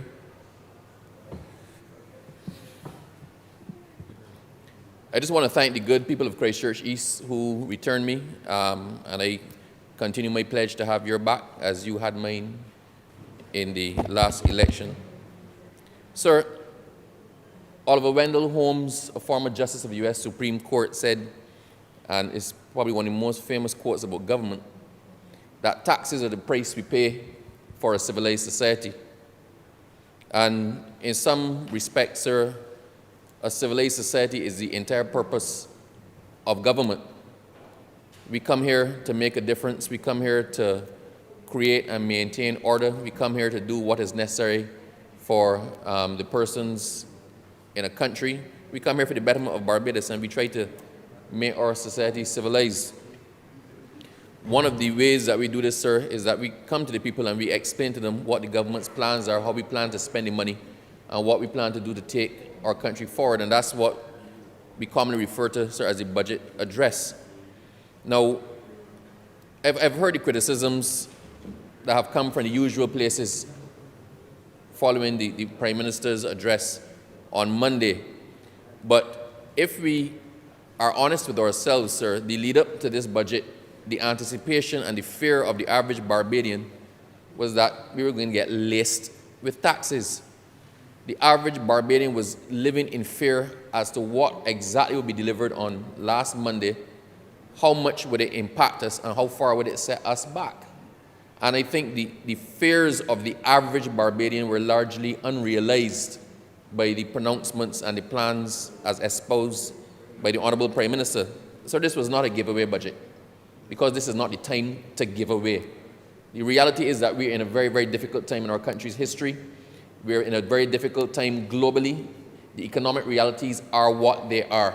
We've been through perhaps the most trying time that the country has gone through over the last 3 years. And we have expenses that we have to accommodate. We have programs and projects that it has to deal with following COVID and following the calamities we had over the last couple of years. The government committed to replacing the houses of persons who were destroyed, in the hurricane and the freak storm. And this is not a case of giving away. There are people who are not in a position to replace their houses. They could not afford trying to take the edge off and recover 10% of that. So this is a one-off levy, simply meant to take the ease off, realizing that we have taken the hit, we've paid the price, we still have things to do and things left undone relating to the same COVID and the same hurricane and the same freak storm, and the money has to come from somewhere. We cannot get it from people who don't have. Our tax base is probably at its lowest right now. So the logical thing, sir, was to talk to the people who, by dint of circumstance, had a windfall over this period. Sir, if we think forward, to the enfranchisement of persons, I think perhaps the greatest positive aspect of the budget was the rooftop solar PV. People keep thinking that what happens to the person who can't afford to put PV on their house? There are a lot of companies, I can think of BNOT for one, I'm calling it because it's a government company, but there are a lot of companies who are looking to lease roof space from persons. So I might not be able to afford to put PV on my house, but my house now becomes a leasable, my roof becomes a leasable commodity. I can gain a profit just from my roof space. And whereas before every single PV installation had to get permission from the Ministry of Energy, and that led to a serious backlog of applications. To put up 1 or 2 PVs on your house, you had to go and get permission. This has taken away that. We said, let us enfranchise people. If your roof can take it, put on the PV. You don't have to apply for it. You have to follow certain guidelines, but you can put it on. If you can't put it on, rent it to somebody who can put it on for you. And that will put money, sir, in people's pockets. Sir, the ease, well, I spoke about the ease of tax on electric vehicles. Another major initiative, and this touches and concerns my ministry, sir, is the import duty waiver and also the VAT and the installation on the purchase and installation of generators for residential homes. Sir, over the last few climatic events we had in Barbados, Barbadians understood what it was like to live without power, what it was like to live without electricity. And so we didn't like it. Light and Power was able to restore, I think, most houses in Barbados within 7 days. The outliers were probably within 2 weeks. If we actually follow what happens in the rest of the world, sir, when a hurricane goes through Florida, you see months and people still don't have electricity. But Barbadians just could not contemplate. We could not deal with it, sir, for 7 days. We got our grid back up and people connected in what was record time by international standards. But you would not guess it to hear from Bajans. And sir, understand, I am one of them Bajans who was complaining. But the cost of generators has largely been out of the reach of most people because of the duties on the generators and even getting them put in. Now, sir, with the hurricane season coming in, I know a lot of people, sir, who are going to avail themselves of it. This increases our resilience. If you have the capacity to, you're now getting an ease and an incentive that if another event happens, and they're coming with increasing frequency because of climatic change, sir, if another weather event happens, then you might be able to make yourself resilient. And having a generator does not only benefit you, sir, but if I'm the one person in a neighborhood that has a generator, then other people who have to store emergency supplies, sir, for example, medication that needs to be refrigerated, or things like that, can possibly get a little piece off of me, sir, and it works to serve all. But the fact is, we are now allowing people, the government is saying, we are going to give up this so that you don't have to go through what you had to go through last time. And I expect we're going to see a lot of people, especially with the hurricane season coming in, installing generators in their properties where they're in a position to do so. It might surprise people, sir, but the last time when the hurricane hit, in one, by the second day, PriceSmart, Carter's, Coiman, everybody that had generators was gone. You could not buy a generator in Barbados. You could not buy one. We do not need to go through that again, and this is a major initiative by government. I think the Prime Minister should be commended for her forward thinking in increasing and facilitating resilience, sir, to natural disasters. Sir, government is about choices. That's the reality. One thing I've learned, government is about choices. We know government is about choices when we know we have limited fiscal space and ministers are asked to cut from their budgets. You have to choose what is important to you. You have to be able to prioritize, sir. So when people talk about the taxes that are levied or the hit that you get in one area so something else can be done, I have this to say. I would rather pay a garbage and sewage levy and never have to deal with what happened on the South Coast under the last administration. I would rather pay a garbage and sewage levy and have my garbage picked up on a schedule every week that I can plan for it to happen. That is where the money went from the garbage and sewage levy. Sir, and the garbage cans, thank you. Sir, the COVID levy, the COVID profits levy, must be balanced against the provision of services at Harrison Point and the polyclinics. I would rather that the businesses who profited to that extent give a little something and we're able to maintain Harrison Point and put other things in place, that if COVID comes back, we're able to deal with it, that we can still provide tests for persons, that the edge is taken off of the government's debt of $1 billion that it incurred in providing for everybody, including the principals of those companies, sir, who would have made that profit. Sir, we are still paying for Hurricane Elsa and the freak storm and the houses that have to be rebuilt. The funds to build those houses, to pay for the workers, to pay for the contractors, to pay for the supplies still has to be found. I would rather taxes be there than the poor people who were affected have nothing to hold on to and no way of getting their houses back. Should we reduce taxes, sir, and charge for education and health care? We have to look at what is the maximum benefit for the maximum population, sir, with the minimum of pain. Sir, moving quickly right along to my ministry, what are our plans for this year? One of the things on the card, sir, and that we should see this year is the relocation of the girls' facility, the government industrial school girls' facility, from at Barrows in St. Lucie to at Dodds in St. Philip. They're going to cohabit with and share a space with the boys. Of course, it will be reconfigured to ensure appropriateness, but that is a cost-saving measure that we don't have to operate 2 facilities, 2 kitchens, and there's better access to medical facilities.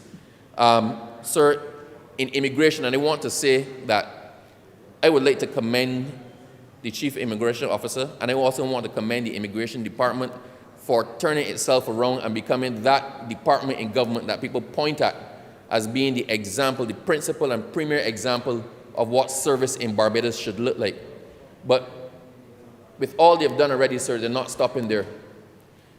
This year should see the full digitization of the Immigration Department. All of the facilities and services for the Immigration Department should be online.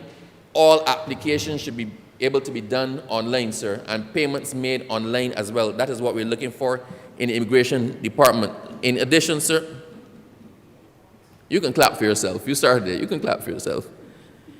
Sir, this year should also see a new Citizenship Act and a new Immigration Act. And we're shifting away from the criteria where immigration status is dependent, sir, only on time spent in Barbados and not on what the contribution can be to our economy or to our national development. I read today, sir, that someone accused our government of saying that we're looking to do immigration by investment, sorry, citizenship by investment.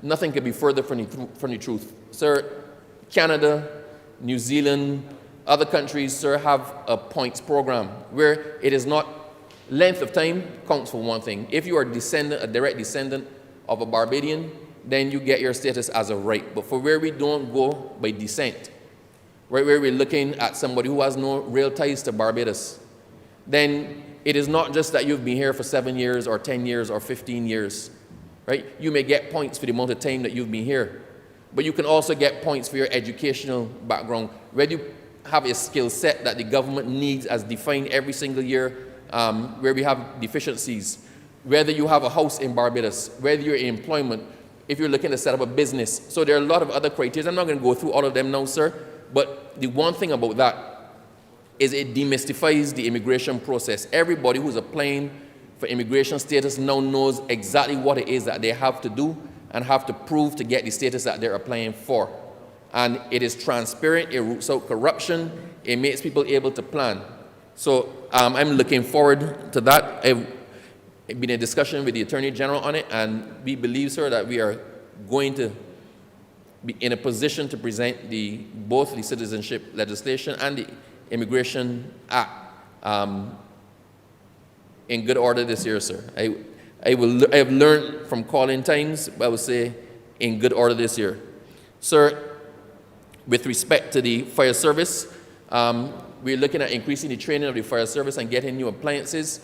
We're also looking at the provision of an installation of fire station in the 6 roads area, but we are going to be in a short order bolstering the facility at the airport to allow a hub at the airport to serve St. Philip, St. John, and other areas of Christchurch. So you don't have to wait for an appliance, we call them. You don't have to wait for an appliance coming from Worthing. There'll be some closer provisioned in the area of the airport. Sir, the Met Office. We are developing our early warning system. Some would have seen recently that I was doing a tour with the Met Department. We just completed the brand new radar at Castle Grant. So whereas the radar used to provide updates, I believe, once every 5 minutes, you can do it once a minute. That increases our early warning capacity, makes us more able to understand what is happening and give warning of weather events, lightning strikes. The other thing we're doing, sir, is we're aiming to have 100 stations across Barbados. If you watch the weather news, normally the temperature, the highest and lowest temperature, is usually taken at the airport up by Charnock's. When you get the measurement of the rainfall, is usually up at the airport as well. You have few stations. So what people don't know is sometimes the bell gets very cold. The bell area is perhaps the coldest area at night in Barbados. We also are tracking the constant showers, as the member for St. Thomas says, in St. Thomas. There are a lot of interesting things that are happening in Barbados that we don't know and have not been able to measure because we were not monitoring them. So with 100 stations instead of the 4 stations that we had 3 years ago and the 42 that we have now, so we will be able to get a full picture, and this allows us to predict a lot of things. It allows us to predict lightning strikes. It gives us a much better understanding of the environment in which we operate, and it helps us, sir, to plan for areas, predict drought patterns, predict flooding, all those sort of things, sir, and that is well in train. A lot is happening, sir, in the ministry. And it also provides greater insight, sir, and information for insurance claims nationwide.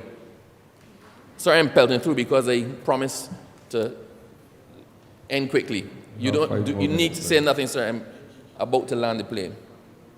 Sir, not everything is included in the budget. The budget sets out the government's policies. And people have asked, why is it we don't see that you plan to improve the parish land pavilion in the budget? People ask, why is it we don't see that you plan to put lights on the Silver Sands field? So domestically, the normal things that we do are going to proceed. You will not see them detailed, sir, in the macro position of government, but they're accounted for under different heads in different ministries. So for my constituents in Christchurch East, I want to assure you the vending kiosks that we promised are coming. You got a number of roads already. Other roads, I understand from the Honourable Minister, sir, for Public Works, the other roads are in train for us. The upgrade of the playing fields is coming, sir, and the lighting of the playing fields are coming. And we are going to complete the creation of the community center in Sayers Court. Sir, I started by saying not every budget pleases everybody. And government is about making choices. I am satisfied, sir, the Honourable Prime Minister and our government have made the choices to advance Barbados and inspire growth while acknowledging that the expenses of government have to be met. I am satisfied, sir, that this budget considered the interests of all and provided the greatest benefit to the many while managing the burden on those who have to bear it. I entirely support, sir, the measures outlined by the Honourable Member for St. Michael North-East, designed to take Barbados through these very difficult times. And with that, I'm obliged, sir. Thank you. Honourable Member for City of Bridgetown. Thank you very much, Mr. Deputy Speaker. As I start to make my contribution to the financial statement and budgetary proposal this evening, I want to say thank you to the many members who came to me and some of the new members to welcome us to this Parliament. And I now get my opportunity in an official way to welcome all of you back to the city of Bridgetown, here at home at Parliament. Welcome, welcome, welcome. And it's also on that note, Mr. Deputy Speaker, that I want to thank the good people of the city of Bridgetown, who, as I pound the pavement and I went door to door and house to house to ask them their problems, to ask them their ideas and their solutions, and to give me the chance to lead and be the voice for them in this honorable chamber. I want to say a thank you to them once again for giving me that opportunity to do so. And I am constantly reminded of the magnitude of the moment, the magnitude of the opportunity to come to this hollow chamber to do just that each and every day, Mr. Deputy Speaker. Mr. Speaker, I have listened not only to my colleagues, not only to the commentators, not only read on social media, but there are a set of words that I have heard associated with this budget. Balance, boss moves, the shield, creative, fair, visionary. And for me, we all know where there's no vision, the people will perish. And where there is vision, the people will prosper. And the people of Barbados, after listening and witnessing the budgetary proposal as laid by the Honourable Prime Minister, the member for St. Michael North-East, I can see that we are on a pathway to prosperity. And I am happy to be part of a team that will lead the people to the promised land. Mr. Speaker, Mr. Deputy Speaker, there's a few things that I want to make sure that I can highlight. And I know that the time has been shortened, but I am not bothered because a lot of the honorable members of this chamber have done a wonderful job of highlighting the things that we've been able to do. Therefore, there's no need for me to bring repetition to the debate, but I want to highlight the things that I have not heard. I want to highlight the things that I believe are missing. And as one of the newer members, I think I have a responsibility from the vantage point of which I stand to bring something new to the debate. I am concerned on the structure on which we propose to execute our ambitious, fair, balanced budget. And by that, when I talk about the structure, it is like the elephant in the room. It is the bureaucracy that we mention from time to time. I watched this administration, Mr. Deputy Speaker, from 2018, and I know the Honourable Prime Minister as a hard taskmaster. I know the hours that many of my colleagues have to work. I know the challenges. I know the ambitions that we set. And I believe that the mantra that we use to stop the bleeding, to stabilize and then grow, is a sensible one. But I think we must add an element to it, which is to not only to stop the bleeding, but to remove the knives and the blades. And the knives and the blades, Mr. Deputy Speaker, is the structure, the foundation of which we have built within this country to make sure that we can execute the programs and the projects that we have within the budget. And if we do not, Mr. Deputy Speaker, address these things, we will be frustrated and a lot of our efforts will be futile. We will not be able to implement what we so passionately and desperately want to implement for the people of this country. So the structure is something I want to underscore. I see a glimmer of hope with the introduction of a number of contracts, which allows the government some flexibility to introduce accountability in our system. One of the greatest things lacking in the system to me that I have noticed nearly 25 years, Mr. Deputy Speaker, sir, is the lack of accountability. And normally when I go down these roads, some people get upset. I say, you know, you get vexed and then please yourself. The problem is that they think that you're attacking everyone. So I want to take this opportunity to thank all the public officers who take home their files and do their work, who show up to work early and leave late and do work. Because some of them do that, but just walk over files on the hand. They know that trick. So I want to say that with the introduction of contracts, that at the end of the day that we can see some form of accountability so that it will not just be a lot of fanciful fanfare and talk in this beautiful place, but that there will be the ticking of boxes and greatness to the right side of the equal sign, Mr. Deputy Speaker, sir. The other thing I want to speak to when we talk about the Army of Occupation, if we use two of government's ambitious, the audacity, as the member for St. Michael South Central call it, projects, 10,000 houses. The honourable member, senior member for infrastructure, I believe he has a list of about 35 to 55 infrastructural projects on their paper.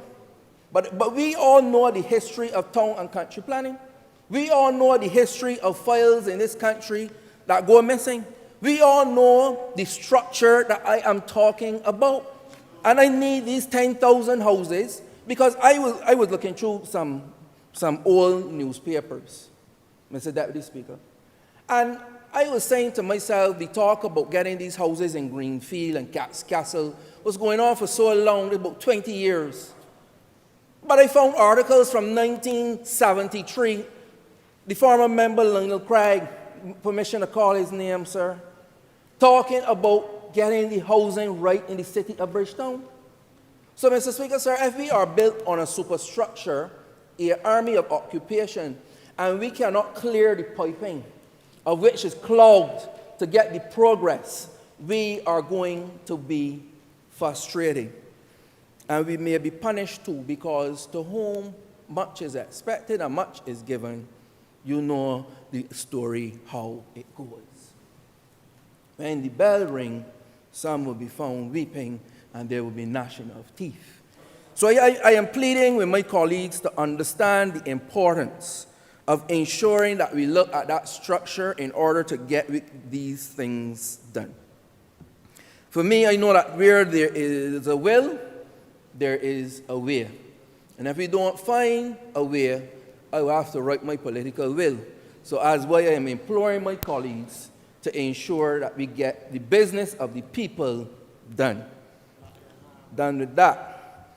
Now, another important one for me is this budget address the cost of living in many different ways. And I want to make sure that we can highlight it and put it in a certain context. When we look at the cap on VAT on gas and diesel at 47 cents and 37 cents respectively, when we look at the cap on the freight costs, charging pre-pandemic levels, when we look at the cap on the water for commercial at 180, we see measures like this from a caring administration, and sometimes what we recognize is that those who are in the commercial space will take the benefit from government, but they do not pass it on to the consumer.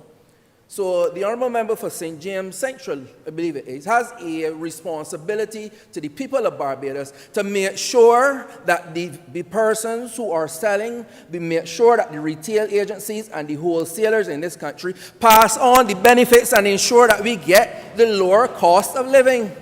If that is not done, it is an exercise in futility, Mr. Deputy Speaker, sir.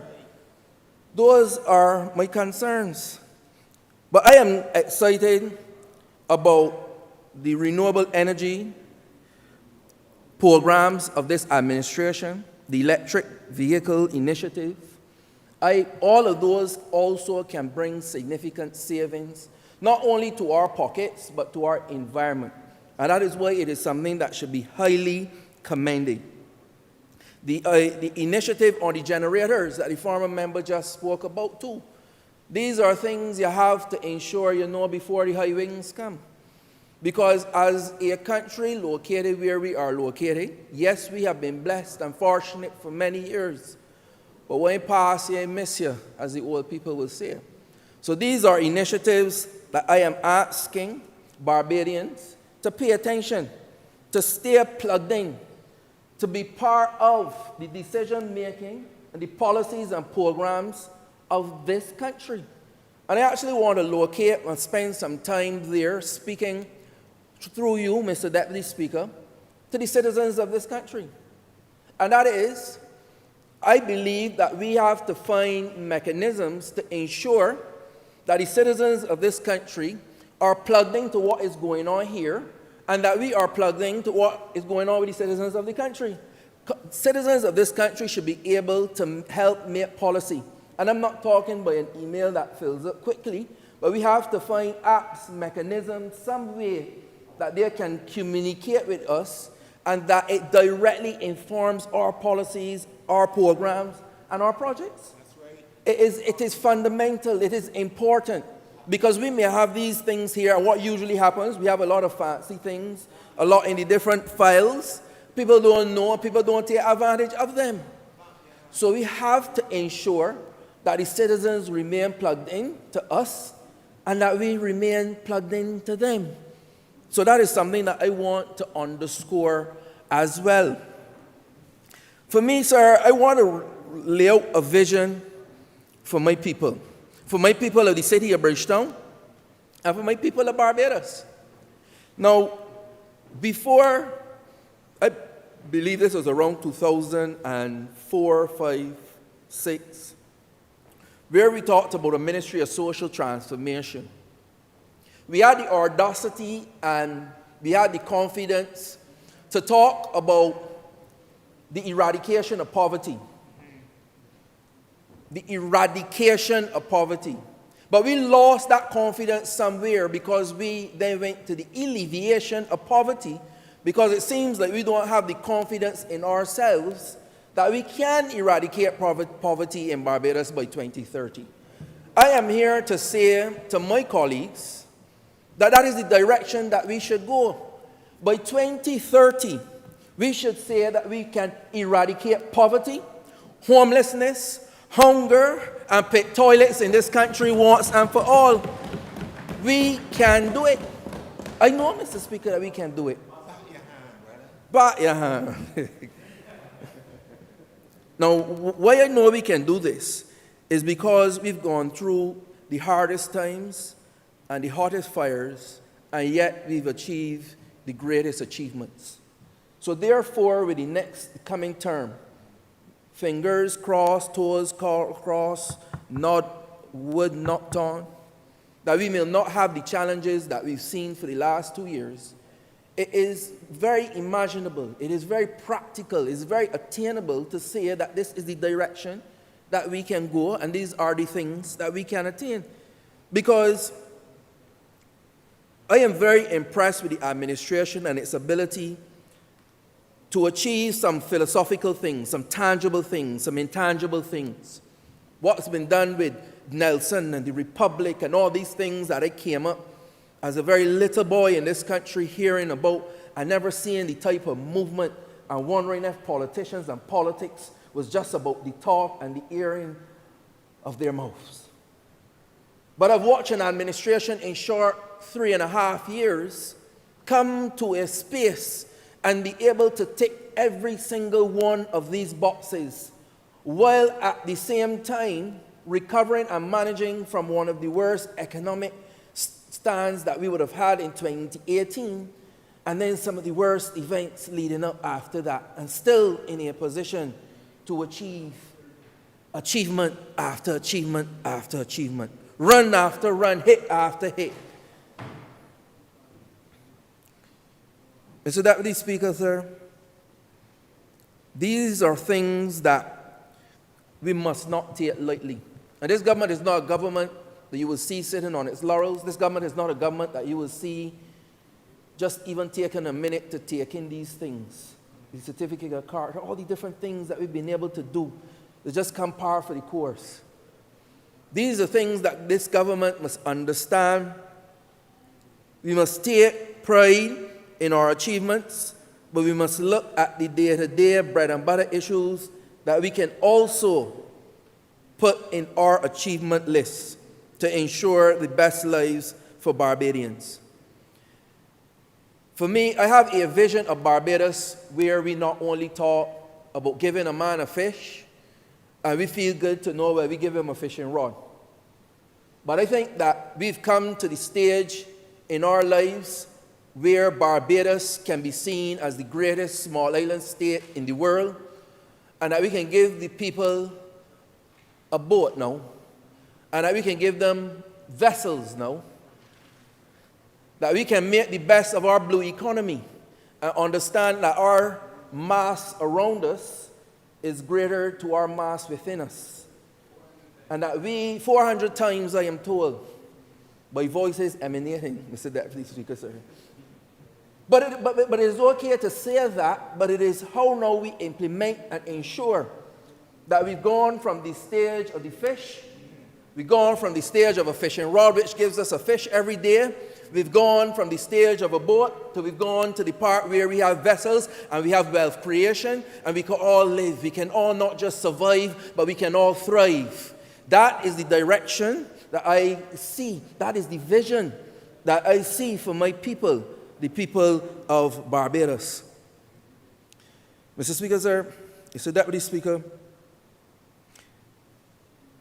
it is time that we understand that job-led growth, private sector growth, is something that all Barbadians must get a great understanding of.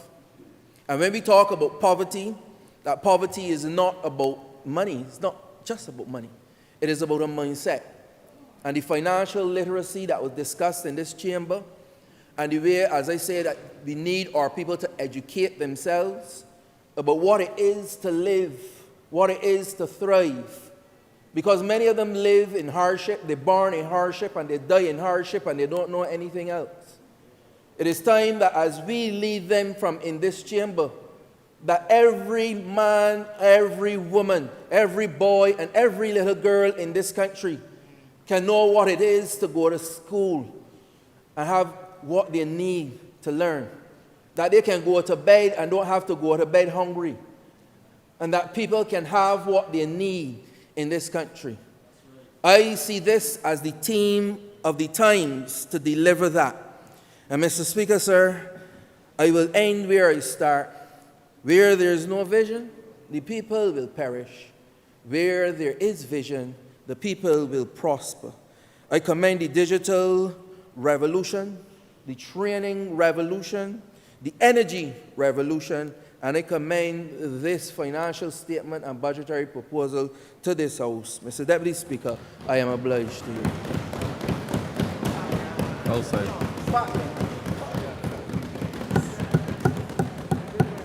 Honourable Leader of Business. Thank you, Mr. Deputy Speaker. I believe that is a very good place to break for dinner, and therefore I make to move the suspension of the House until 7:45 p.m. The question is that this House be suspended until 7:45 p.m. All those honourable members in favour, please say aye. All against, please say no. I think that the ayes have it. This House now stands suspended until 7:45 p.m.